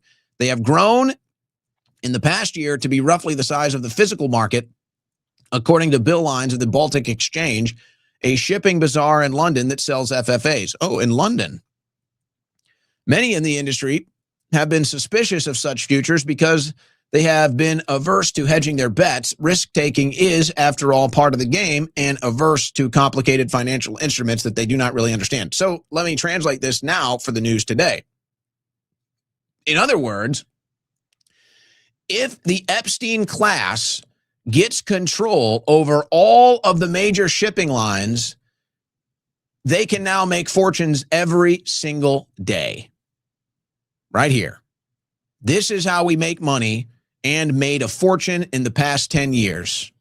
Selling short shipping futures. Let the Goyim deal in the real world. And then it talks about how there's a very high risk, though, but not if you control them all. Then the risk becomes very low. And that's what they're going for, folks. That's what they're going for. And, you know, there's a quote from Gaddafi. He was on television in 1986 when the United States started to go to war with Libya. I guess we can all assume that the war against Libya was for Israel too now. And Gaddafi said, I think the Americans are good people, but America will be taken over and destroyed from the inside by the Zionist lobby. The Americans do not see this because they are getting decadent. the Zionists will use this to destroy them. And then, of course, the Israeli-controlled Congress went to war and killed Gaddafi, and now he has been totally proven right 30 years later. I guess, is that 40 years later? Not 40 years later, Gaddafi has been totally proven right. Wow. Israel's not done in southern Lebanon, by the way. They already did this. They already did this in Palestine, so now these monsters are doing it in southern Lebanon. We watched the fields burn helpless and in tears. In Yarun, Israel reduces centuries-old olive trees to ashes. Israel targeted the strategic Ala Tahar Hills with overnight strikes after flying fighter jets over southern Lebanon. It's so funny. Every time Trump says, oh, Israel agreed to stop killing and destroying, they just go out and they just destroy more death and destruction at the hands of Israel. At this point, it's amazing how they're not drowning in the blood of the innocent, but maybe there's a pact with the devil to keep them above the blood so that they can at least survive. So they burned all the olive trees, or they stole them. Sometimes in Palestine, they just steal them. They'll bring in a helicopter and deroot them and fly them into Israel. So some of them just stole the olive trees, or they just go in and they just bomb them. So that's what they've done in Lebanon. They just bomb them. And, guys, it's not really in the news much, but Cuba is basically completely without power. They're just completely without power now. And so it's ironic. Marco Rubio and the State Department says that Cuba is fomenting far left extremism and running spy rings in the United States of America. I mean, folks, this is just so ridiculous. It's almost like whatever this new deal is, I believe Trump was obviously at some point anti-establishment. I do. I think Trump in 2016 and maybe even up to 2024 at some point was truly anti-establishment and really was the man we thought he was. Now, maybe I'm still wrong about that, but that's what I still want to believe, at least, or I still believe it in my heart of hearts. And then at some point, somehow, some way, he just became the establishment. Trump is now the establishment. And at some point in time, the anti-establishment Trump that we all loved and elected, we lost him. He's not with us anymore. He's with them. And it's almost like because he's like new to the establishment, like he's a new chess piece on the board for the corrupt establishment, whatever that means, whatever that represents, the deep state, the secret societies. It's almost like everything with Trump now is kind of like 2-bit. It's like everything with Trump is so sloppy because it's like the new team. So it's like the normal team that they had in place to run all the propaganda and all the operations. It went smoothly because these were mostly professionals. It's like the guys that are running the propaganda for the Trump administration are like all rookies or something. Or maybe we're just so tuned in now and we're so enthusiastic about following politics, news, current events, and being informed, and they don't control the narrative with the 4 networks that maybe they just can't run this propaganda anymore. I don't know. But it all seems very 2-bit. I've got something later on the whole Tyler Robinson investigation, but it's just like the same thing. It's just like it all just seems 2-bit. It's like all the cover-ups seem just 2-bit, just lazy, lackadaisical, not very well rehearsed, just so many obvious holes, so many obvious things that don't make sense. So here's Rubio. For whatever reason, he wants you to support a war in Cuba. The Cuban people don't even have power, okay? They can't even turn on their lights. And here's Marco Rubio trying to convince you that Cuba is infiltrating the United States and funding and running left-wing riots and extremist groups. Folks, they can't even turn on the lights. I mean, this is how sloppy this garbage is from Bathhouse Rubio here. From Bubble Boy Marco here. Oh, Cuba's spreading left-wing terror. Cuba's funding left-wing terror. Cuba's infiltrating these groups. Cuba can't even turn their lights on. What in the hell are you talking about? All right. Now, I think we get a pretty good idea here, guys. I think we get a pretty good idea here of what's happening behind the scenes. And we've already had other clues about this. I think the other parallel here would be Barry Weiss taking over CBS, and these reporters are like, hey, whether it's 60 Minutes or whether it's other CBS News outlets, and they've come forward and they said, hey, Barry Weiss is in here. And, of course, this is all being run by the Ellisons. The Ellisons are doing all of this. The number one donor to the IDF, Ellison, taking over all of this media now to redirect it and make it pro-Israel propaganda. Same thing with TikTok, same thing with Paramount, all of it. And so now the reporters come out and they say, yeah, Barry Weiss makes us report on things that aren't true. Barry Weiss makes us report on things that never happened. And you have to understand the why here, folks. When you are at war, you justify this stuff. So all of these people are at war for Israel. They might pretend they're Americans. They might pretend they're conservatives or all of this other stuff. They're just at war for Israel. That's all this is. This is a giant, the Israelis, the Israeli interests, the Israeli lobby, the Zionists, all of them, they are all at war for Israel right now. So yes, they will lie to you. They will steal from you. They will deceive you. They will do all of this because in their mind, they're at war for Israel. And 250 years of the United States of America mean nothing to these people. They would gladly sacrifice every bit of land, every US dollar, if it meant ensuring Israel's future. So you have to accept that as your reality now. So that's why this whole, hey, just make stuff up and lie to people, that's how they justify it. And so all of this starts to make a lot more sense. Now, you get a little idea of this coming out of the White House. And I don't think this is a one-off, but I think this is an example of something that is happening inside of the administration. And maybe we'll learn more about other instances like this. DOJ dropping reflecting pool vandalism case against Olympian David Hearn, citing flawed work by contractor. The DOJ said the damage was the result of a flawed installation by the contractor. Now, obviously, anybody that's being honest knew this a while ago. And maybe there was room for debate for a moment there, but it was pretty clear to anybody that's willing to be honest about this. It was very obvious to anybody in the media that's willing to be honest about this. And this is why, if you're a media consumer like I am, or like you are listening to the show, I'm assuming, these are the moments where you get to decide who is an honest person in the media and who is not. And unfortunately, there are honest people in the media that are willing to lie and run propaganda for this administration. And the reflecting pool story is maybe the easiest example to give you here. So it was very obvious the story was that Trump wanted the reflecting pool job done by his birthday. They rushed the job to have it done by his birthday. And because they rushed the job, they didn't do the job right. And ultimately, they're going to have to redo the job. And they're in the process of redoing the job right now. But for Trump, this is a little more than embarrassing. It's a little more than embarrassing because not only does it make you look incompetent, but also very corrupt. Because the truth is, this wasn't incompetence.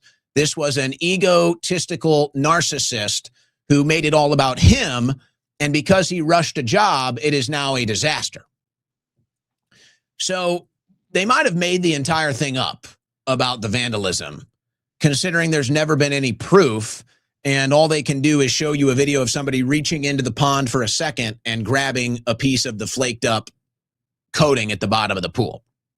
But this is where it gets just downright evil, folks. And this is why I'm telling you, man, when you realize this, you realize why, it's so hard because it's not like the Democrats are any better, honestly. That's why this whole thing is so difficult. So you really just have to look at the individual now. You can't look at the party. There are no parties. Both the parties work for the same interests. So you really just have to decide if you like an individual that's running.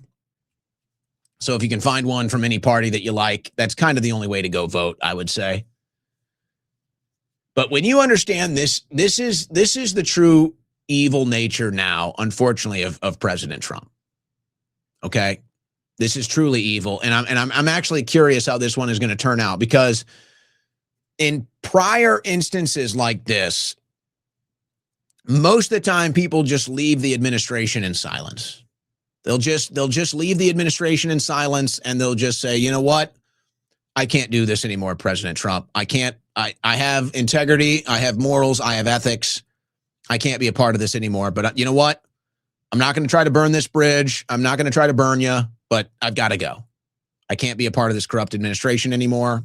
I can't do it. And so most of the time, these things happen and people just kind of go their separate ways. Maybe you get some noise. This one has the potential to get really smoky, guys. This one has the potential to send smoke signals all across the country. Trump was demanding his DOJ get this guy for vandalizing the reflecting pool. Now, Trump knows it's a total lie. There is no evidence of vandalism. He didn't do it. It's a total lie. So Trump is telling the big lie that somebody vandalized the reflecting pool to cover up for his own selfishness, to cover up for maybe his own criminal activity, quite frankly.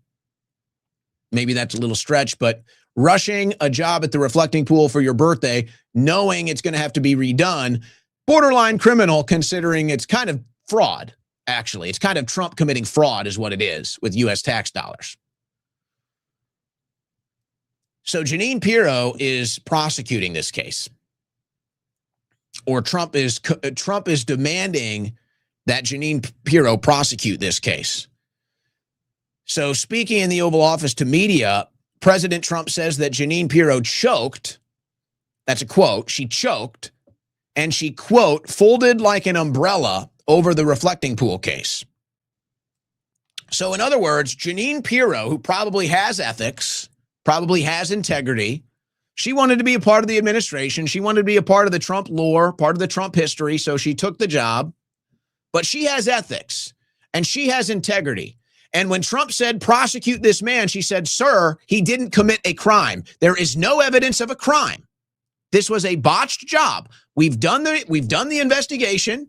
We've gone through all the evidence, and we know for a fact this is a botched job. This is a botched contracting job.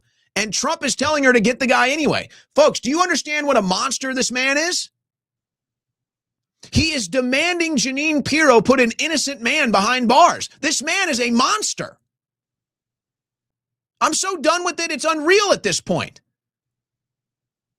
So this is the big wake-up call for MAGA, okay? And I think this is why Mike Johnson is shaking and knocking at the knees talking about the midterms, guys.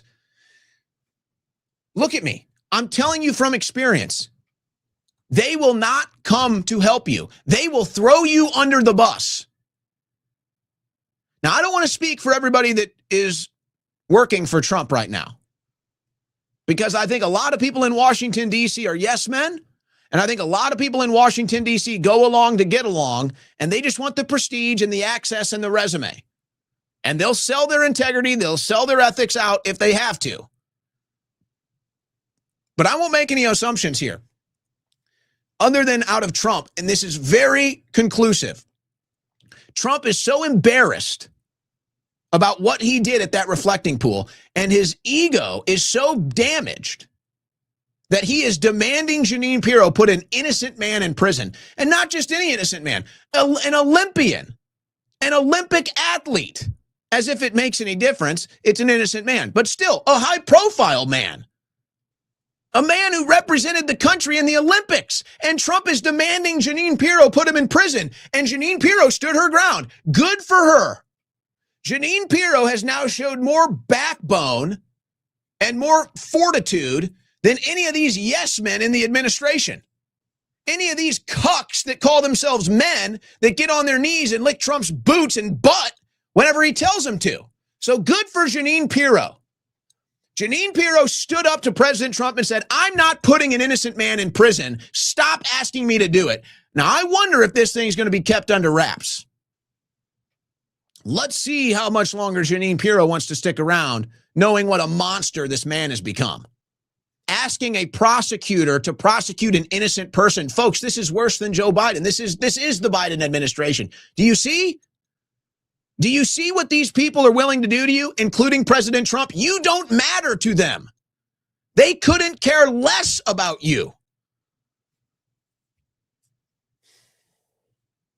I don't know, guys. I have a feeling this one could get bigger. And let's recall here all of those hacks in the media that told you they had this story. Emily Miller, she gets access to the Trump White House. She gets to be a Trump White House reporter, following the administration around on the ground. Exclusive photos prove President Trump report that vandals destroyed the Lincoln reflecting fuel construction by cutting a huge piece of the sides and more. Watch my exclusive report. There was no evidence. Folks, they have all of these reporters out here lying to you. Guys, I know you understand. I know my audience understands this. I'm trying to reach the lost people out there. I'm trying to reach the lost MAGA brainwashed cultists out there. And I'm telling you from experience, guys, this is, there's so many different low points you can point to here. Each one of them represents a different thing. All of the fake journalists that lied about this story for President Trump, you knew what you were doing. Trump knew what he was doing. And everybody should go back and recall all the people that lied about this and all the people that tried to have an innocent man thrown in jail because of this, because of one man's ego, one man's narcissism, and one man's corruption. But do you see how he got so many journalists to report on this? Do you see how they got so many digital influence campaigns to tell you what happened there and it was all a lie? And can you imagine the pressure on Jeanine Pirro to force this lie to its conclusion? And she said no. My respect for Jeanine Pirro goes up massively today.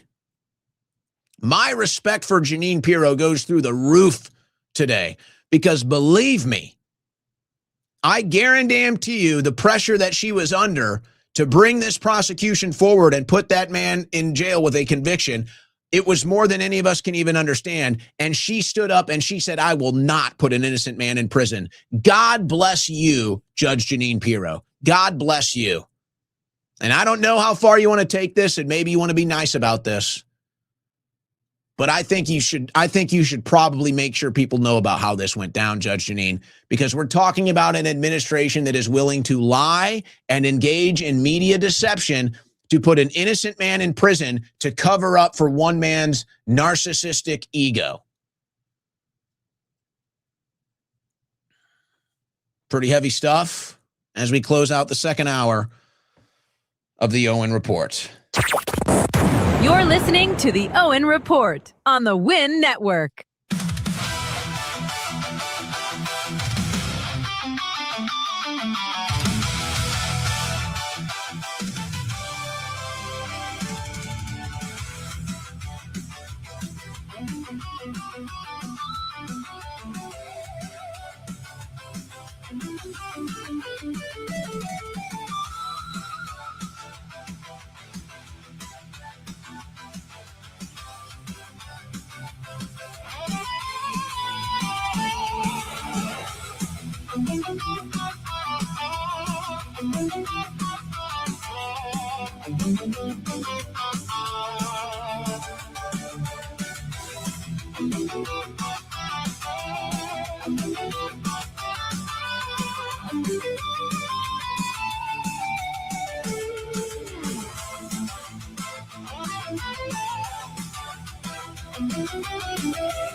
I've got the knees in my mind.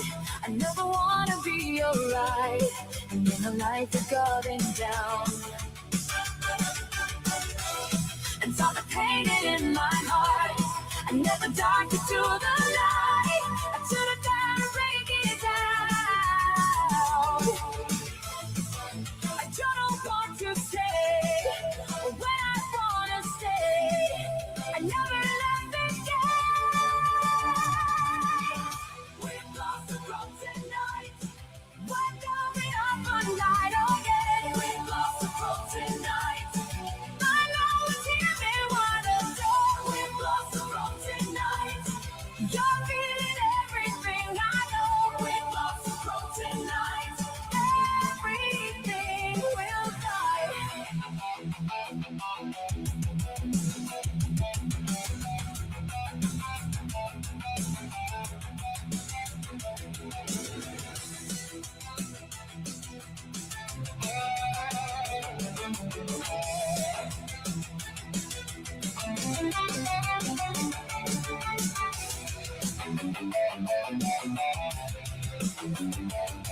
It's the fastest 3 hours on the internet. It's the Owen Report with Owen Schroyer.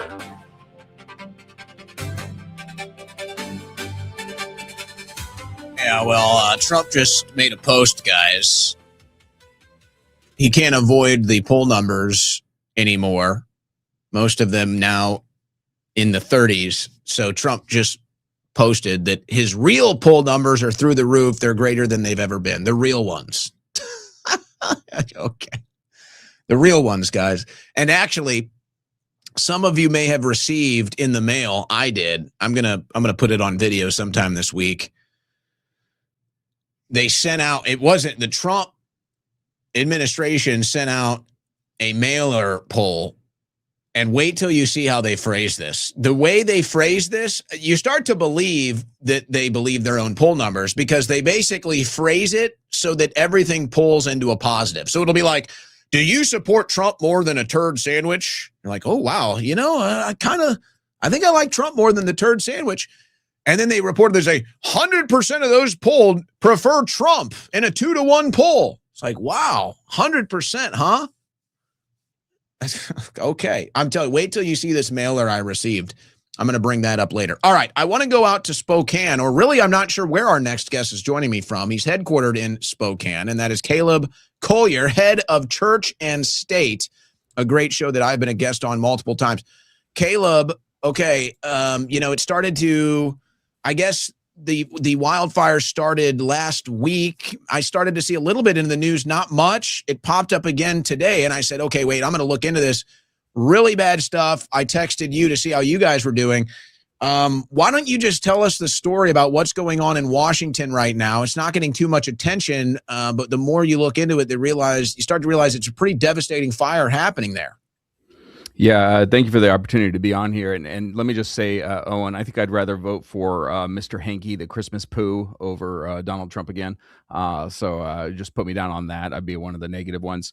But yeah, Spokane is experiencing the worst fires in really Washington State history. And Spokane is the second largest city in Washington State. Most people tend to look to Seattle, but we are a rather big city. We started, it was right around August 1st that we started to see these fires coming up. And we were in some like extreme drought conditions. The wind was up, the humidity was really, really low. And they just started sweeping through, ended up jumping the river, and really started hitting the neighborhoods. And now if anybody's been online and been able to see some of these, a lot of these neighborhoods are looking like absolute war zones over here.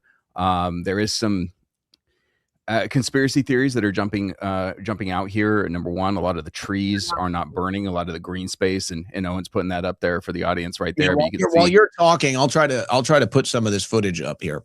Sure. Yeah. So you can see all the homes are burning, but where the green space is not really burning. A lot of the trees, though, the fire's jumping from treetop to treetop. It is interesting, and I'll point out that there was a very large data center that was supposed to go into Spokane County.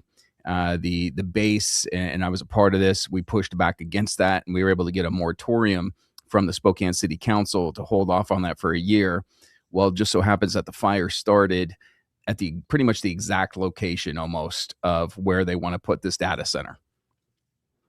This is the first, well, when I spoke to you earlier, that was the first that I've heard of this.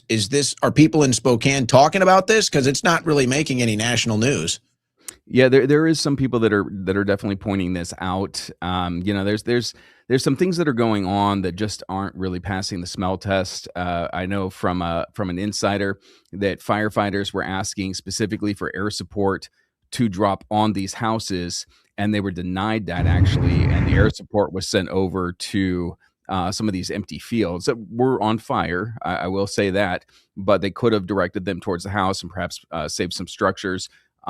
Thankfully, and this probably will change, Owen, but thankfully, so far there's no dead people from this. But once again, they're not able to get into a lot of these areas, and that could change rather drastically. Well, and you obviously know people that were directly impacted by this. What is the situation? If you live in Spokane, is it like a majority of people are losing their homes? Is it a smaller ordeal? I mean, how bad is this for, if you know somebody in Spokane, is it like, no, they've suffered a loss, or are they still kind of mitigating it? Yeah, there's been about 700 structures that have been lost. There's about 60,000 people that have been displaced. I myself, I've had a family member that his entire house was burned to the ground, so he's lost absolutely everything. He's got 4 small children. So yeah, it's definitely affecting all of us out here. And then beyond that, I mean, we just very unhealthy conditions, and anybody with some breathing difficulties, they're struggling right now because their air quality is just awful. Now, you were talking about conspiracy theories. Does that go beyond the data center aspect? I did see one video. They claim, they think they might have the source that started it. It was a gentleman, appears to be a homeless man, starting a dumpster fire, which really is kind of suspicious in and of itself, I would say. Why is some homeless man deciding to blow up a dumpster? Did somebody put him up to it, right? So I think even that warrants some questions. But are they tracing that as the source yet, or is it still just the locals are trying to figure out what happened and, maybe reaching their own conspiracy theories? Yeah, and I mean, a lot of these end up being conspiracy facts. Two of the fires, so there's three major fires that are burning in Spokane County right now. Two of them, they suspect human causes. The third one was embers from one of the other fires. Two of them have kind of converged almost, and now it's just being called the Spokane Complex Fire. But yeah, I did see the report that they had caught an individual. I haven't been able to confirm. Nobody's really talking about that, but it would not be the first time. We've had fires over the years, largely due to land mismanagement in Washington State. We're one of the greenest states out there. Forgive the pun, being the evergreen state. But they haven't allowed logging. They haven't allowed people to get in there and actually start addressing some of this lumber, some of these trees that are falling, leaving dead wood. And then, yeah, we've got a lot of you could almost say eco-terrorists out here. I know in the area that I live out in, I live in a rural area. One of my neighbors a couple years back actually caught somebody trying to light one of the fields on fire. So we definitely have some people out there that want to watch the world burn. Well, and you were mentioning too, and this just happens, anytime you see these wildfires, you start to get conspiratorial. How can you not? I don't know. Maybe there's an explanation for it, but you can't help but notice. It's like, how is it that every house, I mean, this video is very telling. How is it that every house, I mean, folks, you can see these houses are burned to nothing. I mean, they've completely imploded into the foundation, or you guys have basements in Washington. We don't have basements in Texas, but that's what you're looking at here. These houses have completely just imploded and fallen into their footprint here, and yet trees right next to them are standing almost untouched. You almost start to look at yourself and say, have I gone crazy? Because this is so outrageous, but it's just like, how can you not notice that? Yeah, it's a really good point. And a lot of people are talking about this. Obviously, we had that in Hawaii as well, where we had like the blue roofs, that weren't burning. And so, yeah, it is suspicious. Now, I know fire does behave in kind of weird ways sometimes. But when this keeps happening over and over and over again, it's going to lead to people asking questions. I saw a video where somebody was showing exactly what you said. Their house had fallen into the basement, nothing left of it. The grass is still green. The trees are still green. And they're pointing to one of those locked mailboxes. It had melted and there was a hole in it, but there's an Amazon package just unmolested. Like somebody could open it up and get their package from Amazon. So it's some very strange things going on here out in Spokane. Has it gotten to the point where people are talking about this yet, or are we still in the opening hours here where it's just like, hey, get yourself, your family, your friends accounted for, figure out what is happening as far as where are we going to go for the next month or two? Or is it like this is kind of dominating the conversation of, hey, something suspicious happened here? It really depends on the masses, and you know how this is, Owen. There's a percentage of us that are awake and we're watching for things like this, but the vast majority of them, they have more of that sheep mentality and they're not paying attention to this. And I mean, I understand that. A lot of people are worried, they're concerned about their family members, their loss of property. So I get that that's the emphasis right now. I hope that the conversation can be started to where more people are paying attention to why did this start right where the data center was projected to go. Why is these houses burning and the trees are still green? But man, I'm not going to hold my breath there. Well, and I'm even looking at this. There's very few people mentioning the data center angle. I mean, ironically enough, this is the Idaho Tribune yesterday. Surprise, surprise, the Meade/Airway Heights fire in Spokane is ground zero for a massive data center build, which has been on hold because of local pushback. Now, when you say the fire started at the location of the data center, are you talking about that dumpster? Or there was apparently another, they said they found somebody in the woods that started a fire. There might even be a video of that. It's hard to determine what is the actual video of them starting it or not.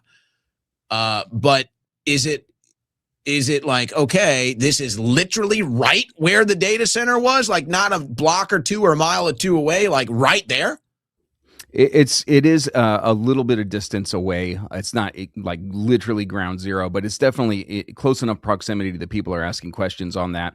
In reference to who started it, that's still kind of up in the air. You'll see a few posts on social media that, hey, they got this guy, but then social media, you can't really trust it yet. So we're still kind of watching to see who exactly is behind this. But I will say the official narrative is that they believe that 2 of the 3 fires were human started.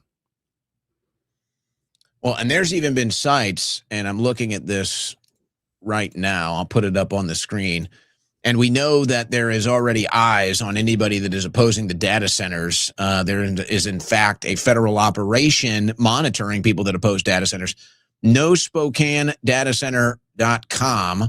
You can see the website here, Big Rock Data Center Project, and it gives you all the different ins and outs of this. Their last updates, or the different updates that they had here, I guess there's supposed to be some meetings coming up next week. Are they still going to have these meetings, or are they going to continue these meetings as scheduled and say, see, now we can go build it? It's a good question. I'm not aware of if the meetings have been canceled. I have been a part of the opposition to it. In fact, I spoke at a protest. And, I think one of the reasons why they're really worried about this, Owen, is it's starting to implode the tribalism that you and I both know has been manufactured. When I was speaking at one of these rallies, a gentleman with longer hair, kind of looked a little bit disheveled. He looks at me and he says, where do you align politically? And I told him I'm a Christian libertarian. And he says, okay, I'm Antifa. And my eyebrows kind of went up there. And he's like, but I'm good Antifa. He says, I don't like Joe Biden. I don't like Donald Trump. And I was like, well, I don't like Joe Biden either. And I kind of don't like Donald Trump right now either. So I guess we're aligned on this one.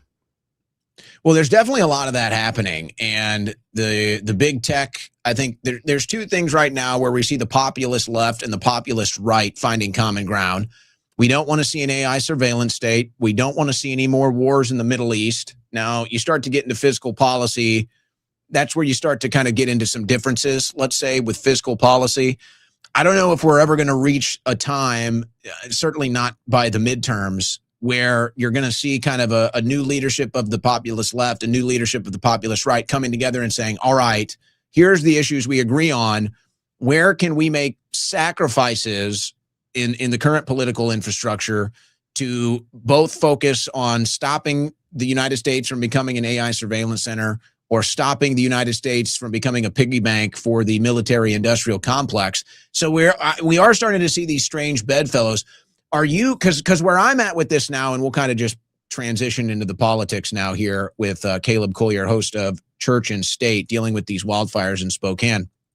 Where I'm at now, it's like the left-right paradigm is really, for all intents and purposes, useless as far as forming any political debate or discussion. It's like there still is a left and a right. There's still obvious differences between a left and a right, and these things do still apply to politics. But at the end of the day, if you're trying to attack the system through the left-right paradigm, you're actually working for the system. And I think that that's what a lot of people are starting to figure out on the left and on the right. So the way I see it is the right wing is going to have to give up on the Middle East and the foreign influence, period. They just have to stop taking money from the foreign lobby, and they have to get us out of the Middle East. And the left wing, they're going to have to sacrifice the open borders and the welfare state. I think that these are the 2 things where you might be able to form a large populist coalition moving forward, but the left is going to have to give up the open borders and the welfare state, and the right is going to have to give up the foreign lobby and the Middle East intervention. Do you agree with that analysis? By the way, and I think this is important for people to take note of here as we're talking, you are a Gen Xer, correct? I am, yes. Thanks for pointing that out, Owen. Well, I say it as a compliment. Not against, we love our boomers.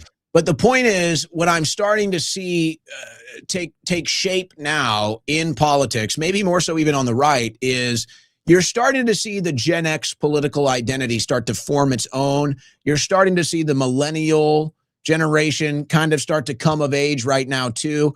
I do think my generation has a lot bigger problems dealing with socialists than your generation does. But I do think my generation is a lot more hawkish against the foreign lobby.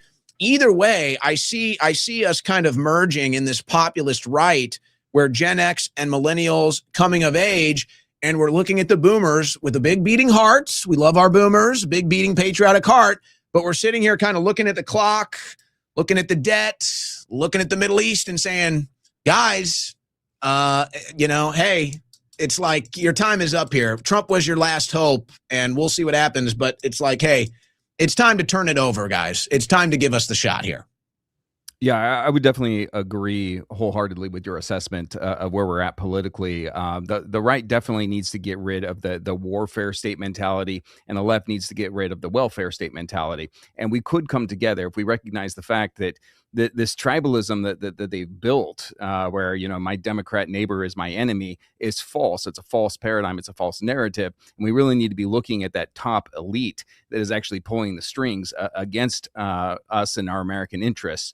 In reference to what's going on with the boomer and the Gen X and the millennial, yeah, the boomers were raised up in a different generation where we still had a lot of trust in the government. Gen X, the defining verb, I guess, for us was that we were apathetic to everything. But now that we're starting, to look towards, hey, I'd like to be able to retire. I'd like to be able to have something, pass something on to my children. We're starting to get a little bit angry, and we're starting to really turn against some of these policies, specifically within the church. I'm really actually excited to see this change happening in the church, where people are getting really tired of the narrative of dispensationalism and this idea that we have to support Israel no matter what because they're God's chosen people. Well, that's not what the church taught for centuries. And I'm really happy to see, especially with the millennial generation, this pushback against that. And maybe if we can correct that error, that fallacy, and some might even say heresy within the church, we might actually be able to bring America together around America First policies. Well, I'm looking at the future of politics, and I do think it looks like Gen X is going to be the future of the right wing. There was that viral photo. I'm sure you saw it. It was Marjorie Taylor Greene. It was Thomas Massey. It was Tucker Carlson. It was Joe Kent. These are Gen Xers. To me, I look at that and I say, this is the future of right-wing nationalism, conservatism. Can it go through the Republican Party? I suppose that's the only question right now. Who really owns the Republican Party? Is it we the people, or is it the donor class? And maybe we'll find that out in 2028. But I think that the millennials, it looks like that's the hostile takeover happening on the left. And this is where kind of the socialist bent of the millennials come into play here. It looks like the Democrats, they may not have a choice. There's definitely going to be a fight, probably mostly after the midterms. The Democrat socialists are going to have a couple big victories in these midterm elections. And I think that's going to be kind of the like, hey, AOC staring Nancy Pelosi down, with knee deep in the crypt saying, hey, this is it for you guys. This is our hostile takeover time. And if you start to see people like El Sayed have victory in a Senate election, to me, that's it. The Democrat socialists are taking over the party. Then it becomes a matter of, are the Republicans going to be willing to hand over the party to the nationalists that I see mostly represented by Gen X right now, at least politically? Do you think there's going to be a resistance there? I mean, I talk to my friends. I talk to my generation. They all think and talk like me. I don't even left, right, center. It's like, it's mostly a wash these days. When I talk to Gen X people, though, it seems like they're also kind of more on board with that. And, it's like, hey, wait a second here. We're not socialists, so we have to come at this through a different angle and a different direction. Yeah, there's so many possible scenarios with all of this. There's the possibility that the Democrats, more of that, I can't even say blue dog, but more of that old establishment, that the Republicans and the Democrats of that wing decide, hey, we're getting hostile takeovers from, hey, the America First on our end, and then the Democrat Socialists on the other end, and they come together. That is a possibility. There's also, Donald Trump ran on election integrity. We haven't really seen that, other than we saw some moves against gerrymandering, specifically in the Southeast. I have floated the idea, the possibility that Donald Trump, this election integrity, that all he really wanted was to be in control of the elections, and we could see massive fraud for the MAGA community, and we could see the Democrats actually kind of taste what they already put on the American people, and we see a massive red wave that would actually be a fraud. That's such an interesting debate because there's no denying it. I've done as deep a dive into election data as anybody I've seen. And there's no denying that even I can't, despite the lacking of popularity from Republicans or the dying off of popularity from Trump, it's hard to deny that the only reason Democrats win elections is because of fraud. I mean, this is a hard argument to get around because the data supports it in multiple different ways. The gerrymandering, they change up the rules for how we get senators. I mean, I can go down the list. But I'm looking at the data now and I'm saying, I don't know. I think you can throw that out. To me, the Democrats have all the momentum right now, and that's mostly because of an anti-Trump push coming from independents, centrists, and quite frankly, dissident right people now. So to me, the data actually works against Republicans despite all the fraud, whether you would have it or not. It'll be a weird thing in the midterms because I do agree. If Republicans maintain the House and the Senate, you know people are going to be screaming stolen election. I mean, you know that Democrats are going to be screaming election fraud. You know, we'll see what kind of data that they can present to convince us of that. But I do feel that that is inevitable should the Democrats should the Republicans rather pull off a victory. Yeah, I definitely agree there. And if they're able to pull off a victory, I think what occurs there is obviously a war. I mean, we're already seeing that the draft is getting ready to be implemented. Of course, none of these people will send their sons and daughters to go die in that. But yeah, I think if the Republicans pull off a victory, you can count on us actually having boots on the ground in Iran and other locations. And look, guys, I'm a Marine veteran. I served my country. I do love this country, but I don't want to send my kids off to die in some banker's war. Church and State is the name of the show. churchandstate.media. Caleb Collier, the host. I've been a guest on there multiple times. Always a pleasure. Caleb, where can people follow your work? Yeah, please go to churchandstate.media, as Owen said. If you go to that website and you fill out the submission form, you'll get our newsletter, and I personally call every single one of you who does that. We're on all those different social medias, Church and State 1776, TikTok, X, all that stuff. And then also, I do work for mark37.com as well. So if you're interested in getting privacy phones, and ghost laptops, please check out mark37.com. All right, Caleb, good to catch up with you. If there's any updates coming out of Spokane, you let us know, okay? Will do, sir. Thank you. I appreciate you. Appreciate your time. God bless. Godspeed. All right, guys, we just switched cameras, as you can see here. It looks like we've had a camera outage today. That's all right. That just means I got to go turn my AC down because it's like 102 right now. It's we've just began our 100 straight days of 100 degrees here in Austin. It was a little late arriving this summer. Usually we start at about mid-July, but everything else seems to be getting delayed in the climate for whatever reason. So now we started it in August. So I guess it's time for me to just crank the AC and make sure we don't have cameras overheating here in the studio. That's what we got today, guys. Just a camera overheating issue. So hopefully this one doesn't go, but I don't know. We'll have to monitor that. Let's see if this one should always be up. This one doesn't take much energy. This is a smaller one, but that's why we lost that one. All right. Oh, it'll be 100 in September for sure. Oh, yes. It'll be 100 in even October. It's really weird. Conspiracy theorize as to why this happens, but it's pretty clear that summer keeps moving backwards. In my entire life, summer keeps happening later and later. Like when I was a kid, it was full-blown summer by June. Somebody like me, I have a birthday at the end of June. So, you remember your birthdays growing up. I remember June, late June birthday. It was always already full-blown summer. Now, June, you're still like waiting for summer to hit. And then it's like, okay, now it starts to hit in July. Now it's like it's waiting even to August. So you can make your different conspiracy theories as to why that's happening. And this is one of those deals where it's like, if you talk about this stuff, because this is just, anybody can observe this. This is just my experience being alive. When I was a kid, summer would start in June. Now summer's not starting till July or even August. Something's going on with that. I don't think that's man-made climate change. It's definitely something. It's definitely a reason the climate is delaying. It's not really a change. It's just delaying.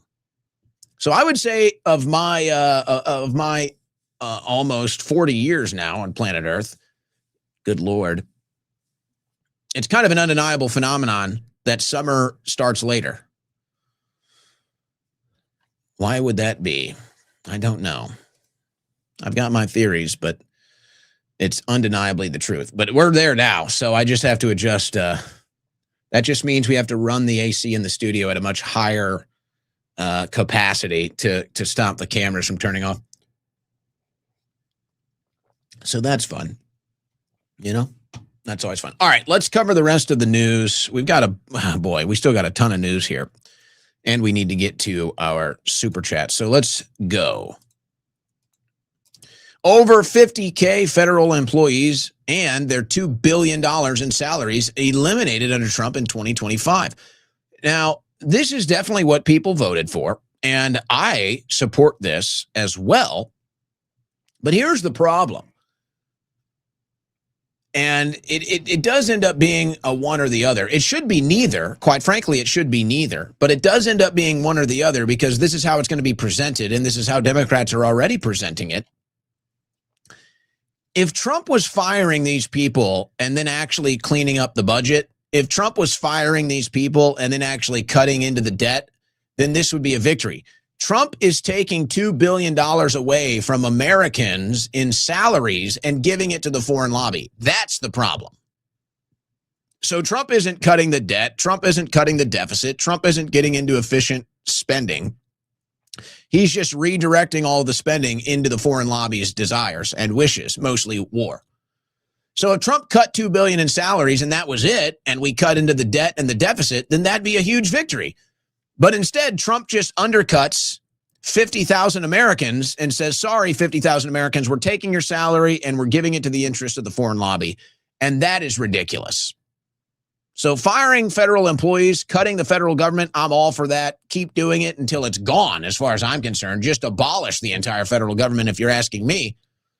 But I'm sorry, I can't take a big victory lap on this when Trump just stole money from Americans and gave it to the foreign lobby, because that's all this is. That's all it is. Liberals are mad because Mamdani is doing what he said he would do. Liberal podcaster says he was doxxed by Mamdani's wanted poster of property owners. New York University professor and liberal podcaster said he was doxxed by a researchable list of 950,000 residencies with names. It's amazing how an NYU professor and liberal podcaster is doing so well that he has multiple properties, and I guess is worth at least 7 figures here. Oh, it's ironic, isn't it? Here's a liberal Democrat that is mad at Mamdani because he did what he said he was going to do. So Mamdani is targeting the rich, and he's being a socialist. He's enacting socialist policies. He's trying to take money from the rich and turn New York City into a socialist type of system. And liberals are saying they're pissed about it and they want to leave New York City. Well, that's what you voted for. So how ironic is it? Here you have liberals that are mad at Mamdani for doing what he said he would do. And then on the other side of the table, you have conservatives that are mad at Trump because he won't do what he said he was going to do. Mamdani administration extends $1.86 billion emergency contract for New York City hotels to serve as homeless shelters. Outrageous. Outrageous. This is Trump's buddy, by the way. I love all the MAGA people that suck up to Trump every single day as Trump glazes Mamdani like they're best friends. They have nothing to say about that. Frickin' cowards. $1.86 billion for New York City hotels to serve as homeless shelters. I mean, this is crazy. I mean, I guess it's better than the legal immigrants. So these were the hotels that were housing illegal immigrants, illegal aliens. So they stopped that, but now they're using them to shelter homeless people. So I don't know. Is that better or worse? $2 billion, guys. $2 billion. The housing market is about to tank. More than 70% of recent home buyers were counting on mortgage rates to drop. Now they're stuck.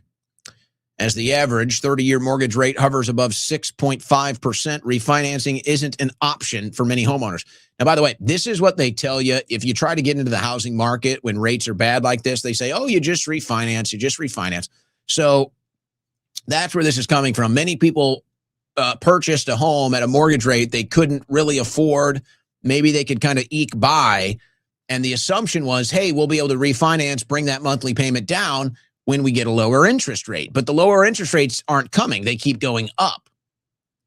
Now, JP Morgan, by the way, so in other words, it's apparently 70% of homeowners right now signed on to a mortgage rate that they assumed they could get to drop, and now it's not dropping. And so what's going to happen? You're going to see more foreclosures, which you already have a record amount.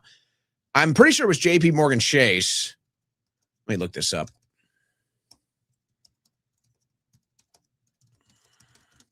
I think they said they're going to inject money into the housing market. Yeah.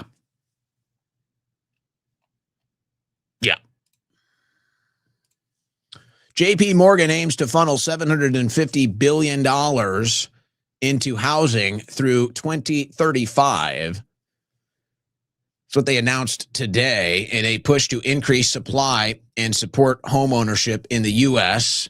The planned deployment is part of JP Morgan's American Dream initiative, unveiled earlier this year, which also aims to spur local economic growth through increased small business lending and expanded access to health care. JP Morgan will look to boost housing by increasing mortgage lending by more than 40%, aiming to help 500,000 customers buy homes. So this is a very desperate attempt to save the housing market that is about to collapse right now. It's not good. It's not good at all. But hey, guys, Trump is prioritizing another war in the Middle East. And it's well worth it for you not to be able to afford a home. It's well worth it to tank this entire country for the foreign lobbyists. And so that's what Trump is going to do. And at the end of it, you'll have an AI surveillance state that'll love on you. It'll be very, very, very nice. All right, I want to give a quick shout out here, and we'll cover what's being reported. This SBS account, Wallface here. The work that goes into this is worth a shout out alone.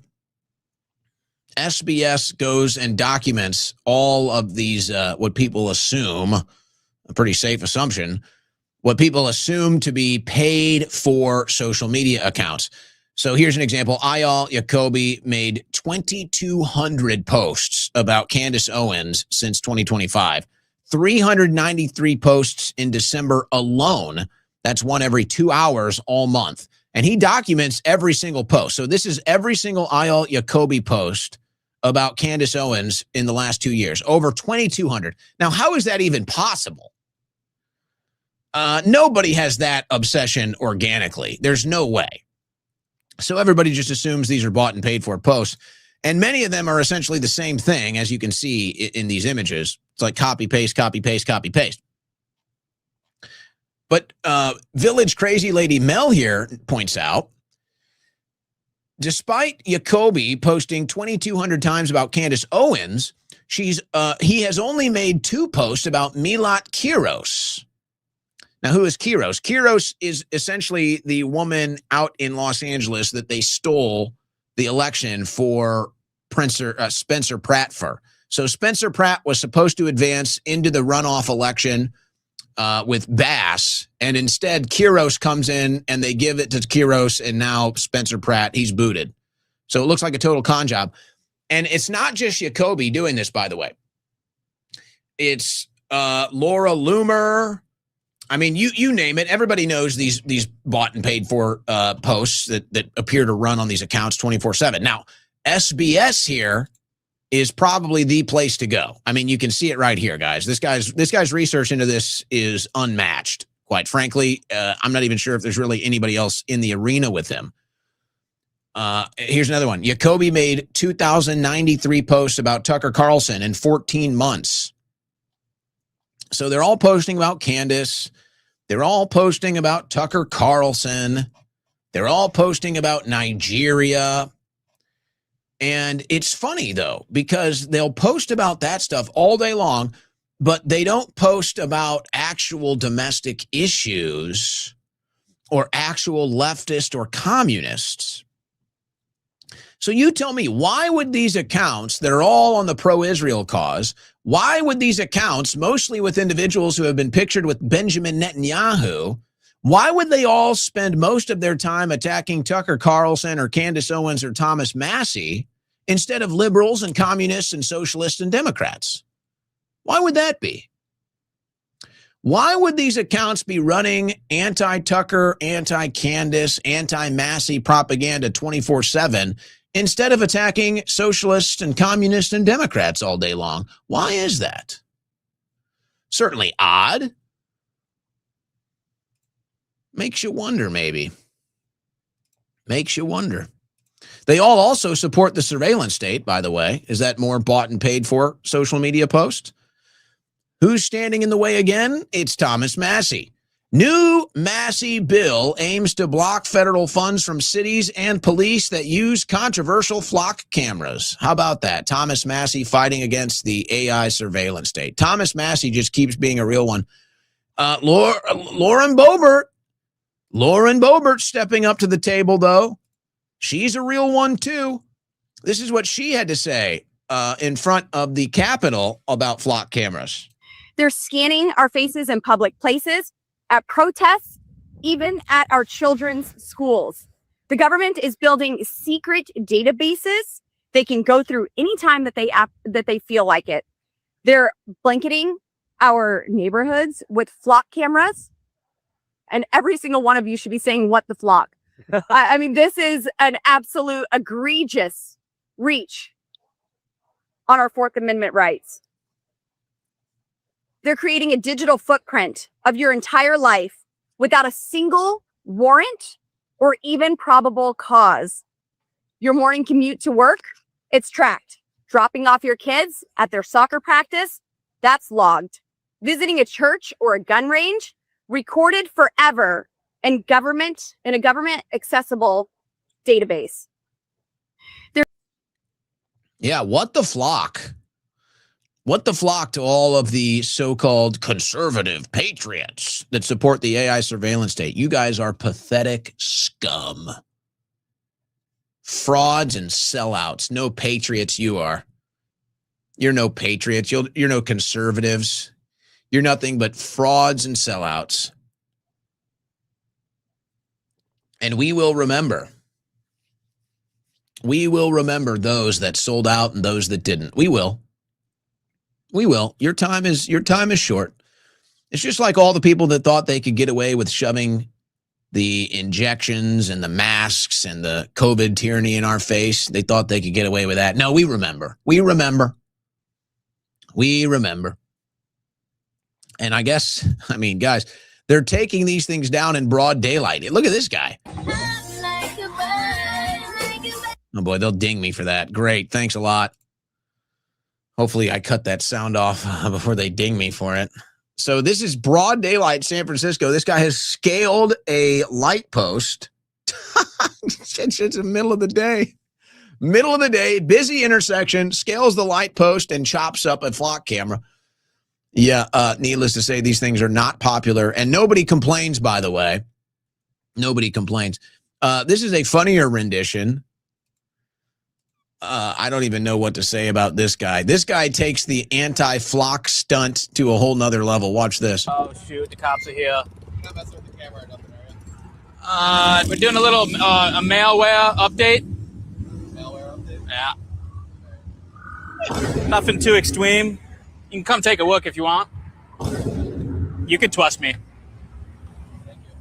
Oh, my God. The police was literally just here questioning me. This is getting serious. Where'd he go? Oh, he's coming around. Act natural. Act cool. Try not to make eye contact. Okay, and we're queer. Frankie Lapp Hey, brother, I can get you some speech therapy, man. It's all right. We can get you to say the L's and the R's. It's all right. A lot of people have this trouble with speech. You just need a little speech therapy. We can get that taken care of in a month or two. No problem. He's there hacked into the flock cameras. He's got all the different cameras pulled up on his little system there. And I wonder, the cops may not even care. The cops might just be like, you know what? You give us a good excuse. We'll just pretend like we don't know. You can trust me. It's perfect. It's perfect. So, okay, the anti-flock stuff is getting a little bit more serious. By the way, they're putting this stuff in the cars too. That security infrastructure bill that Trump promoted. It has a car surveillance. Starting in 2027, all cars in America will be forced to have this. New cars will be forced to have the surveillance system inside of them. Yeah, Trump is pushing that. Trump is the president for the surveillance state. He hates you. And so he hates our rights. These people got it. Everybody remembers this famous clip. It's just, this is it. This is really it. Kind of getting common is when a fella can't put in a hard day's work, put in 11, 12 hours a day, and then get in your truck and at least drink 1 or 2 beers. They're making it laws where you can't drink when you want to. You have to wear a seatbelt when you're driving. And pretty soon we're going to be a communist country. Kind of getting common is when. That's right. And notice this too. This lady here in her pickup truck. This baby is probably illegal. They'd probably have to write this baby up. That's probably an illegal car seat or something, or not allowed to be in the front seat. Some other communist bullshit you have to deal with. Can't even, you're not even allowed to be the parent of your kid. It's like, yeah, maybe this stuff is good, but it's about the direction. And so this becomes the question. Why is it that this clip is in the 1980s? So we're just, we're talking 40 years ago. We're not that far removed from it. Why is it that in the 1980s, people understood this? Everybody understood this. And you couldn't say, hey, for the greater good and convince Americans to sacrifice their own rights and their own well-being. It didn't work. So the question becomes, what did they do to us? What did they do to us to make us compliant and complicit in tyranny? It was so instinctual. It was so instinctual for Americans of all races, colors, creeds, political directions and affiliations. Everybody understood. You give them an inch, they take a mile. Hey, you know what? Drunk driving is bad. We don't want people driving around drunk. But you know what? We are not going to give that power to the government because we know if that we do, it becomes a communist country. And now here we are. And notice, it's not just about drinking and driving anymore. Now they have to surveil you 24/7 when you're driving your car. Now, most DUIs are not even consequential. And you can say, hey, we don't want people drinking and driving. Hey, I agree. This is no promotion of drinking and driving. We certainly shouldn't have people drinking and driving. And if you want to make it a crime, make it a crime. But that's not what this is about. This is about total government control over your movements, your actions, and your decisions. And how come they got that in the 80s and Americans don't get it today? Is it because of the influx of foreigners? Is it because of the communist propaganda in the schools? Is it because of the fluoride in the water? What happened? What happened to the natural instincts of Americans to say, hey, just because something looks like a good thing doesn't mean we turn our power and our rights over to the government to enact it, because that's how we become communists. Why is it that everyone in the 80s understood that? And now it's like an uphill battle to explain that to many Americans. Boy, oh boy, we go back again to the 80s. Everybody knew Fauci, guys. Everybody knew this guy was a monster. This is a lecture from Dr. Robert Wilner, who wrote a book on it, by the way. Here he was in the 80s calling out Fauci. We're talking about probably the most horrible scandal and scam ever perpetrated, not only in the name of science, but in humanity and in all history.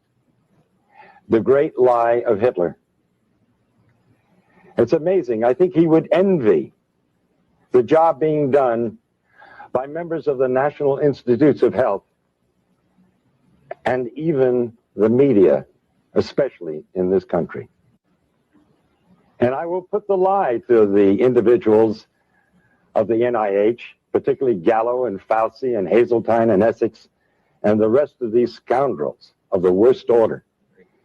Criminals guilty of genocide, without a doubt. I invite them to take me to court. I wish Burroughs Wellcome would take me to court, because they have been putting out a killer drug knowingly. Anthony Fauci has had a reputation as a genocidal maniac for 40 frickin' years, and Trump put him in power over the COVID economy and policies. Trump did that. There's no covering for Trump on this anymore, guys. Trump did it, and he just affirmed nothing will happen to Fauci. Now, here's what's incredible. Here's RFK Jr. taking it a step further. Not only was COVID-19 made in a lab, so are many other ailments that affect humanity today. Lyme disease that almost certainly came from these experiments that is now devastating our country. RSV that came from a laboratory, which is now the biggest killer of children in our country. And of course, the COVID-19 pandemic, which was a trauma for the whole globe. And all of those have been linked credibly to gain-of-function research. So it's something that with enormous cost and no proven benefits. Lyme disease that almost certainly. Now, I want to give you guys a little behind the scenes here, and I don't know too much. This is just what I'm getting, and this is why RFK Jr. is doing interviews about this now in the aftermath of the Fauci hearing. There is a major tension point inside the administration on gain-of-function research. Major tension point. And you've noticed RFK Jr. has kind of just taken a sideline here. He's kind of just taken the back seat with this administration, and he's not really getting out in front of these issues as much anymore. He's not really being as vocal anymore. He probably doesn't want the full association with Trump at this point. So that tells me that RFK Jr. still has some political aspirations in the future. He wants to stick around and finish this administration, but he doesn't want the negativity, the stench of Trump sticking to him should he decide to run for office again in the future, which I would say is a pretty solid bet, considering his current stance on things. But when it comes to the gain of function, he's not giving this one up. He is standing very firm on the gain of function, and there are many others around him that are also standing very firm on this. And Trump is hearing it from both sides. Trump is hearing it from the same establishment voices, the same you-know-who's, big pharma, the donor class, and they're telling him, you need to do gain-of-function research. We need this for biological weapons. We need this for biological weapons defense and all this other stuff. And you just heard the pitch that RFK Jr. is making, which is, hey, this has never done anything good for humanity. The gain-of-function research has literally not benefited humanity one time, and here's all the several cases in which it has actually ended up hurting humanity and ultimately killing people is what it's done. And Fauci's been involved with this for decades. So there is a major pressure point on this right now. And Trump, who takes all the big pharma money and does big pharma, pro-big pharma legislation, most of the people inside MAHA have just looked the other way. Most of the people inside of MAHA have just kind of put their hands in the air and said, look, this is cooked. It's why Nicole Shanahan disappeared. It's why you don't hear much about MAHA anymore. And RFK Jr. is just in there trying to do whatever he can, whenever he can. But this is one thing where he's putting his foot down and saying, no, we can't do this. But there's the other voices in Trump's ear saying, oh, we need it. And so Trump, who knows what he's going to end up, whatever drives him. But I don't think this conversation about gain-of-function research is over, guys. And there's a big bill that's going to be pursued very soon to either end it or keep it going. So you might start hearing more about this. They might even be so desperate to run a digital influence campaign about this. We'll continue to stay tuned there. By the way, did you guys know this? We all know about Alejandro Mayorkas, but did you guys know he was actually a board member on HIAS? HIAS congratulates board member Alejandro Mayorkas on DHS nomination. Wow. Did you guys know that? Did you guys know that Mayorkas was part of Hamas?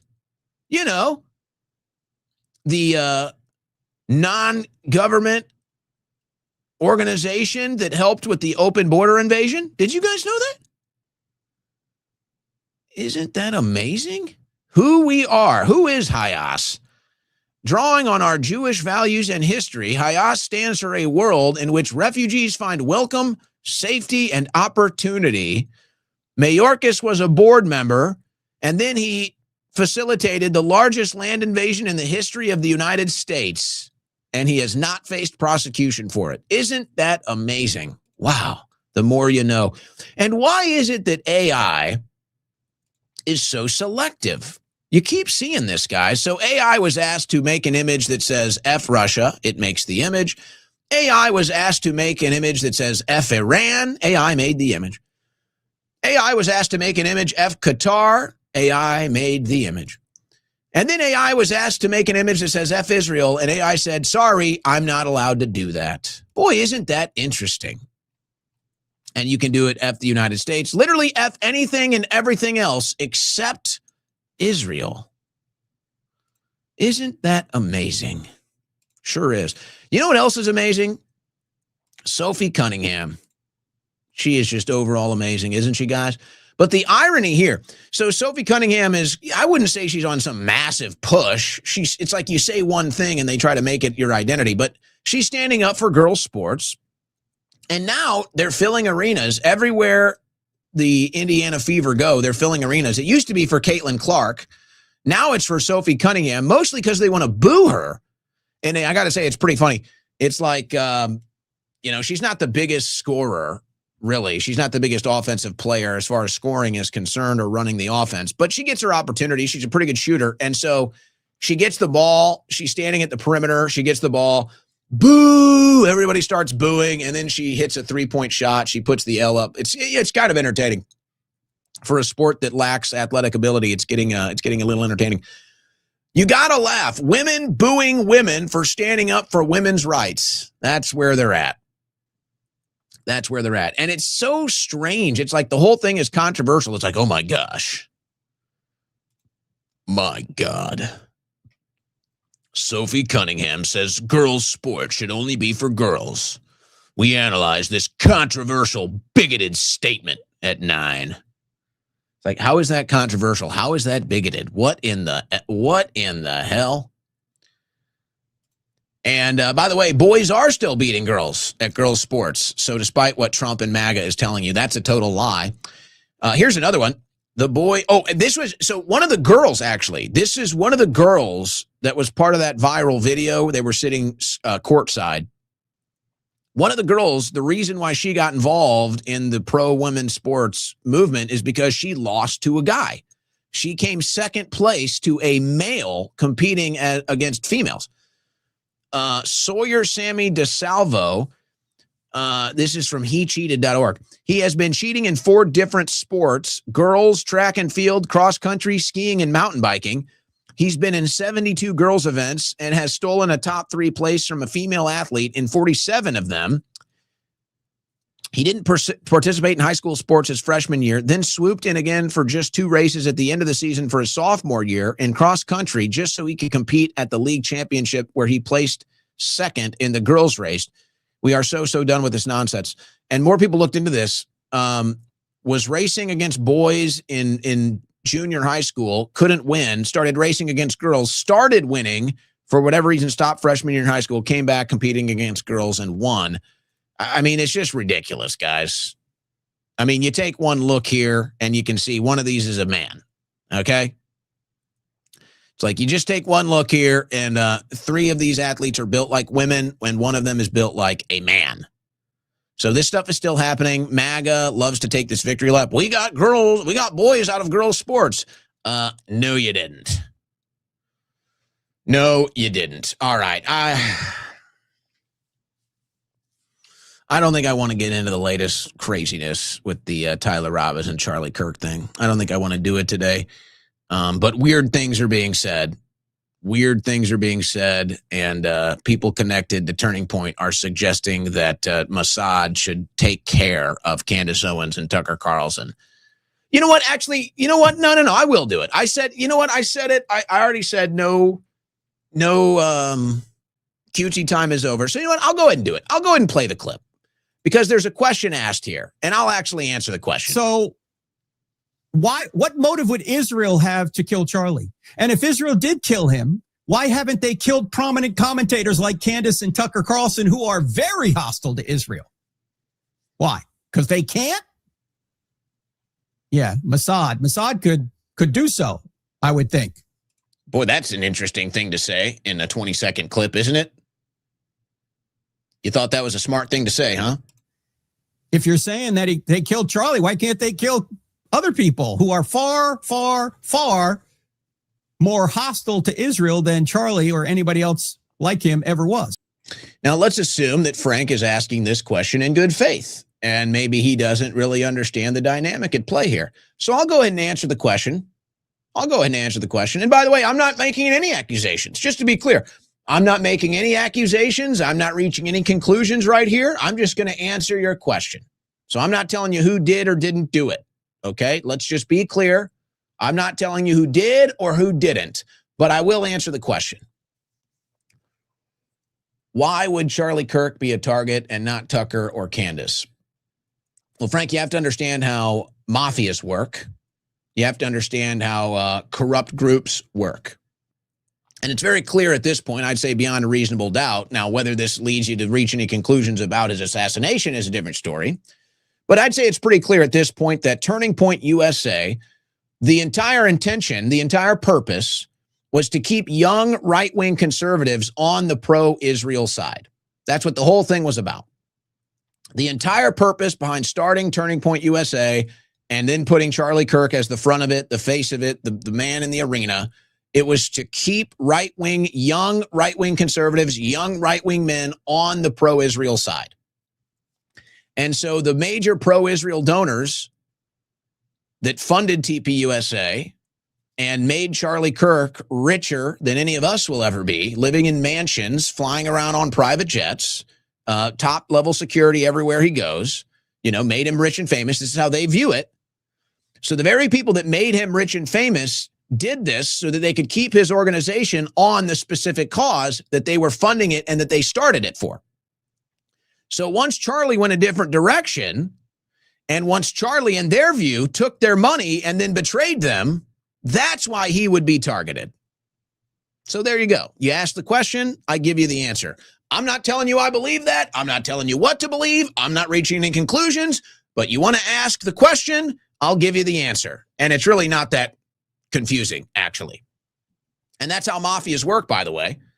They bring you in, they initiate you, they make you part of the team. Now you're rich, you're famous, you got all the access, you got all the power. But if you go sideways on them, that's it. That's it.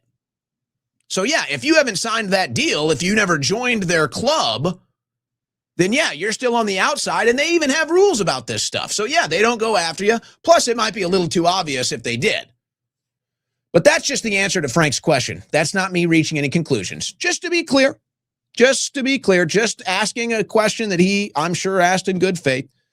And I will just say, I'm not going to get into the other stuff that's developing on this right now because it's really still in a who knows phase with some of it. But it's like, I don't know the truth about the hospital. I don't know the truth about Valhalla. I don't know the truth about the medical examiner or his wife or some satanic temple. It's like all this stuff gets thrown out there. I don't know, guys. I don't know. It's all very strange. It's all very weird. I'm still just waiting to see what happens in the trial. And if we don't get to it, I think that will become the story, won't it? I think it'll become kind of hard to avoid at that point. All right, let's go to our super chats as we do at the end of every transmission. Hey, guys, want to remind you, if you like the shirt, the polos that I wear, somebody asked about this over the weekend. They said, hey, where do I get those polos you wear on the show if I wanted to go play golf in them? OwenSchroyer.store. OwenSchroyer.store. That's the official merchandise of the Owen Report.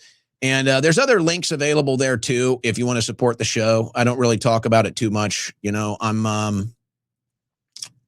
I'm not getting censored or attacked or too much right now. We do get the shadow ban, but you know what? As long as we're able to survive, that's all I care about. So I don't really push, the donation links and stuff like that. If you want to support the show, you know how to do it. And let's hope it doesn't have to come to a next level thing here with the censorship. But for right now, we're able to kind of avoid that. But if you do like the merchandise, owenschroyer.store. And I think we'll have a couple more things before the end of the week as well. I think we need to do a female version of the disobey propaganda shirt. We need a female version of that. And then we are eventually, by the end of the week, we already had the protocols, and I just got nitpicky with producer DMT to do a new logo shirt with the new style and color logo shirt, a polo shirt. I just got a little perfectionist on DMT and told him to pull the project, but we'll probably revamp that this week. So owenschroyer.store. All right. Leading us off. The MAGA people keep acting like the Spanish invasion is just chalked up to bad immigration policies and not a coordinated attack. Well, current MAGA just doesn't, they're just, I don't know. I mean, I don't want to be mean. They're just not at the level, guys. Current MAGA people are like 10 levels behind and 4 years behind everything. So, and they live in a world of denial. And most of that denial is a psychological response to the fact that Trump has totally betrayed them and the country. And so they can't accept that. So everything else just becomes denial. Trump couldn't hold it and had to cyclospora in the reflecting pool. Dust fault. Did you hear there's been apparently the first death from that? I start to wonder if some of this other stuff isn't attacks, the screw worm, the cyclospora. What if this was attacks? What if these are attacks in this world war that Trump got us into? We had an open border for 4 years. Of course, militants got across. So what if all this stuff, the screw worm, the cyclospora, what if this is all part of the Trump war that he got us into? And now we've got these parasites and we've got screw worms and everything destroying our people, destroying our cattle. What if this is part of the world war that Trump got us into? Yeah, nobody really talks about that, which kind of makes me think that that's the case. Fishback trolled Byron by calling into Jacksonville NPR station. I was wondering what radio station that was. I did hear that. And you can actually hear the moment when Byron realizes it's James, because he tells the call screener his name is Thomas, and then he says James Thomas Fishback. You can hear the moment Donald gasps for air when he finds out that it was Fishback on the line. So, man, you got to, well, let's see what the final result in the Fishback campaign is, because if he pulls this thing off, you're going to have to admire the ground game, and you're going to have to study the ground game. And if you want to run as an anti-establishment politician through the Republican Party, you're going to have to find ways to mimic what Fishback did for victory, because his ground game has been something different. The calling into radio and getting through NPR to get to Donald's. I haven't seen something like that in years. So, tip of the cap. Let's see how it goes. Ministry of Truth Social. I like that, Dust Fault. That's a good one. I voted for Trump. End me, please. No. Life is worth living no matter who the president is. Don't get so down about it. I'm sure you're just being facetious. Trump and Netty Nads made statements admitting invasion. That's what, again, it's like I can sit here and show you all the evidence. I can show you all their own words. I didn't even bother today because it wasn't worth the time today. You realize all the Israelis are celebrating this. Israeli members of their government, Israeli members of the media, spokespeople, just general, the Israeli population, they're all celebrating and taking ownership and saying, good, we're glad Morocco invaded Spain. So it's like you can point that out and they just say, oh, you're an anti-Semite. You're just not even a real person at this point. You're just like an NPC at this point. Aren't they all woke, by the way? Have you guys been seeing Laura Loomer? Everyone's an anti-Semite. Laura Loomer, anti-Semite. You guys are woke. MAGA is woke now. MAGA is literally woke now. It's like I can sit here and say, gee, did you hear Trump said his top donor cares more about Israel than America? Trump said that. They say, golly, man, when are you going to stop with the Israel stuff? Trump said that, not me. Trump said that. If you're too lazy and stupid and ignorant to follow the news, then shut up about it. And it's the same thing. Oh, you guys think everything's Israel. Well, have you done any research? Have you looked into anything at all? Do you know about the Israel-Morocco U.S. agreement? Do you know about the bill that went through the House? Do you know about the history? It's like literally there could be a guy in an IDF uniform waving an Israel flag, and he could reach into your pocket and grab your wallet and steal all of the money. And you can say, hey, look, that IDF soldier is stealing your money. And they'd be like, shut up, anti-Semite. Shut up. When are you going to stop talking about Israel? Like, no, he's literally reaching in your wallet right there. And they still wouldn't accept it. So you can't work with these people. You have to move on. Unfortunately, we just have to move on from them. They're going to get caught. They're going to get stuck in the quicksand. And then in 4 years, they'll admit we were right about everything, just like everything else, just like every other time. It's a mixture of both. They think American people are just stupid and gullible, which clearly some of us are. And it's just so much corruption. Can't expect criminals to hold other criminals accountable. Yeah, there's definitely so much corruption in D.C. that it's just like they all end up being corrupt, and then it becomes their own protection mechanism because everybody's so corrupt. One goes down, they all go down. The amount of tyranny from both parties in past decade and Democrats still calling for gun control. You'd think that's the one thing we could all agree on. Yeah, well, who knows that one hero that stopped that could have been multiple more fatalities in that In-N-Out shooting. Second Amendment wins again. NASA, 90 chest, Owen, the storm is coming. Insider trading, pedos, stolen election. Elections are not fake and gay. Oh, look, a UFO. I'm waiting, Q. I'm waiting for Q to deliver us. There is no election, just WWE. And how come Trump has to turn into Biden sleeping everywhere? Are they on drugs or just robots running out of batteries? Well, I mean, Trump is 80 years old and he works like 15 hours a day. So, you know, the sleepiness can be expected, but he won a golf championship this weekend. You know, even that, there's no denying Trump is a good golfer. Okay. You can go watch the videos. He did a whole round with Bryson DeChambeau. Trump is a good golfer. You can't deny the evidence, especially that's a long form video. If Trump was like, you know, cheating, he wouldn't be able to do that. But it's like, how does Trump do this? How does Trump win all of these golf championships? How is Trump so good at golf? And he's loved golf his entire life. Some of his first books, he wrote about how much he loved golf. And it's just like, now after everything, you wonder, it's like, was Trump ever really good at golf, or is he using a foot wedge? Is he getting a free stroke here, a free stroke there? You can't help but wonder now. But apparently Trump won another Trump championship. Trump won a Trump championship. I think that was that in New Jersey this weekend? So Trump's winning golf championships during all of this somehow. Illegals running our workforce, jobs, Israel running D.C., and American youth genocided in Iran war. Perfect storm. Yeah, well. Yeah. The corruptible seed is we are all brothers in Adam. The uncorrupt seed is we are one spirit in Christ. Doesn't Trump realize how much he disappointed us?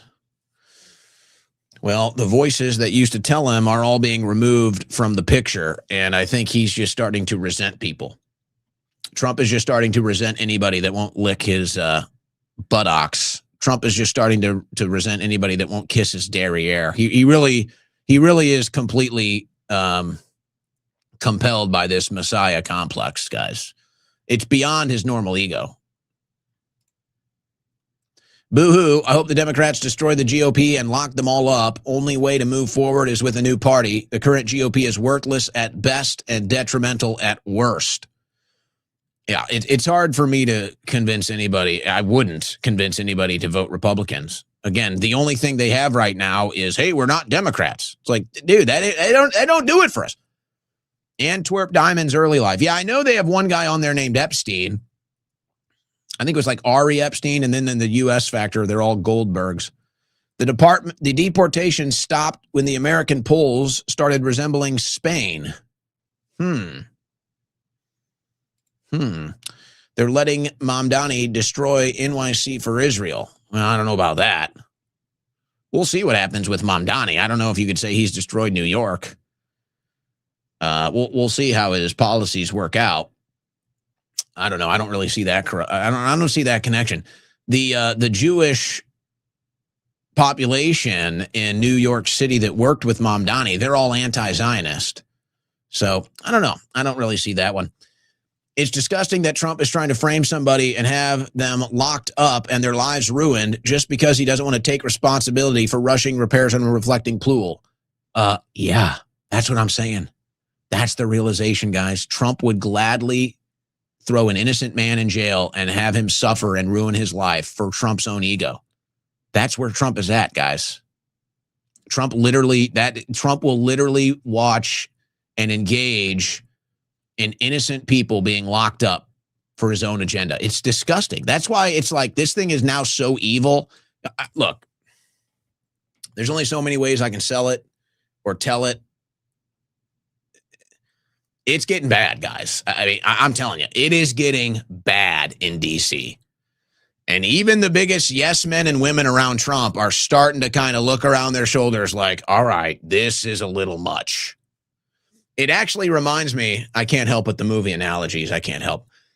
It reminds me of that scene in The Incredibles when Mr. Incredible has the evil henchman's assistant. Syndrome is the bad guy. I think her name was Mirage. And Mr. Incredible has Mirage in a wrestling hold or a squeeze. He could easily just end her right there. And Syndrome was like, go ahead, I don't care. And Mr. Incredible lets her go. And that's when the bad guy's assistant realized, like, oh my God, I mean nothing to him. Oh my God, this person will sacrifice me for their cause. That's what's happening inside the Trump administration, guys. Everybody around Trump is starting to realize he will throw me under the bus in a second. Everybody around Trump realizes that they mean nothing to him. Nobody means anything to Trump. He will sacrifice you like that, and he won't do anything to defend you. So that's the history. That's the track record. That's why so many people are afraid to turn on him.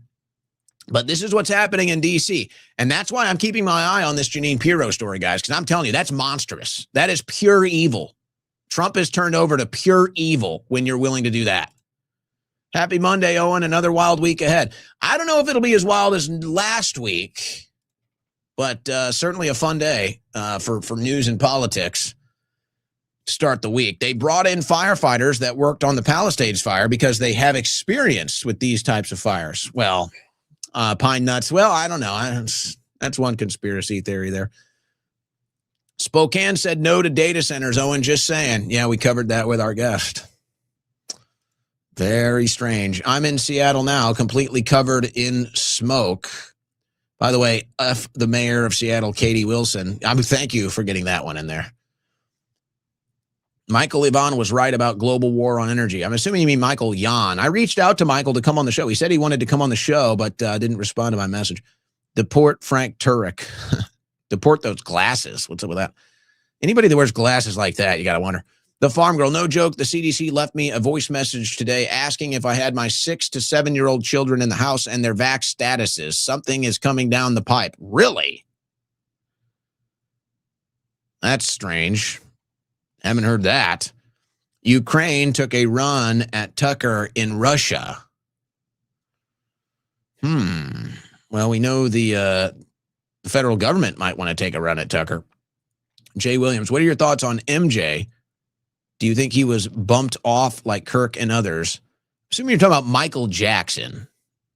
And yes, I believe Michael Jackson was taken out. And I also believe Michael Jackson was framed. I think Michael Jackson, I don't know if I would go as far as to say he was an innocent man, because there's a lot of assumptions that come along with that.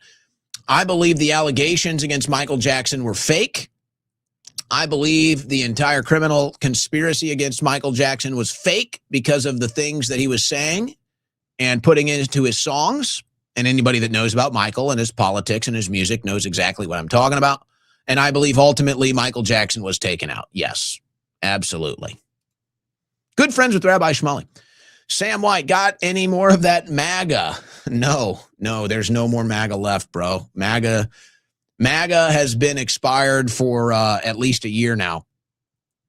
Mayorkas also served as a board member at the ADL and Planned Parenthood. Wow. How about that? Well, the more you know. The more you know. Have you seen the video of Trump pooping his pants? No, I don't really buy that stuff. I'm going to be honest. I'm not buying it. I think he may have some normal 80-year-old health stuff, but I don't think he's as bad as Biden. No, I don't really believe that stuff. But I got to say, it's getting like, it's starting to get to a point where you have to consider it, honestly. It's starting to get to a point where even if you're kind of a holdout like me, you're starting to kind of be like, well, maybe it's time to think about that angle with the health and the mental health. I'm not quite there yet, but it's... If Depends gets a big government contract, that's it. We know. All right. Loaded Monday broadcast. Thanks for everybody for tuning in, spending some time with me. Trump's butt's been wiped. Well, we can only hope. Just glad I'm not the one wiping it. But we know there are plenty out there that will. There are plenty out there in the MAGA cuck community that would gladly wipe Trump's bare ass with their own bare hands. That's how much they're willing to cuck for a politician. Not here, though. Never. Never will. Not even once. That does it for today's transmission. God bless, Godspeed. We take a 20-and-a-half-hour break, and we will see you again tomorrow, same time, same channel.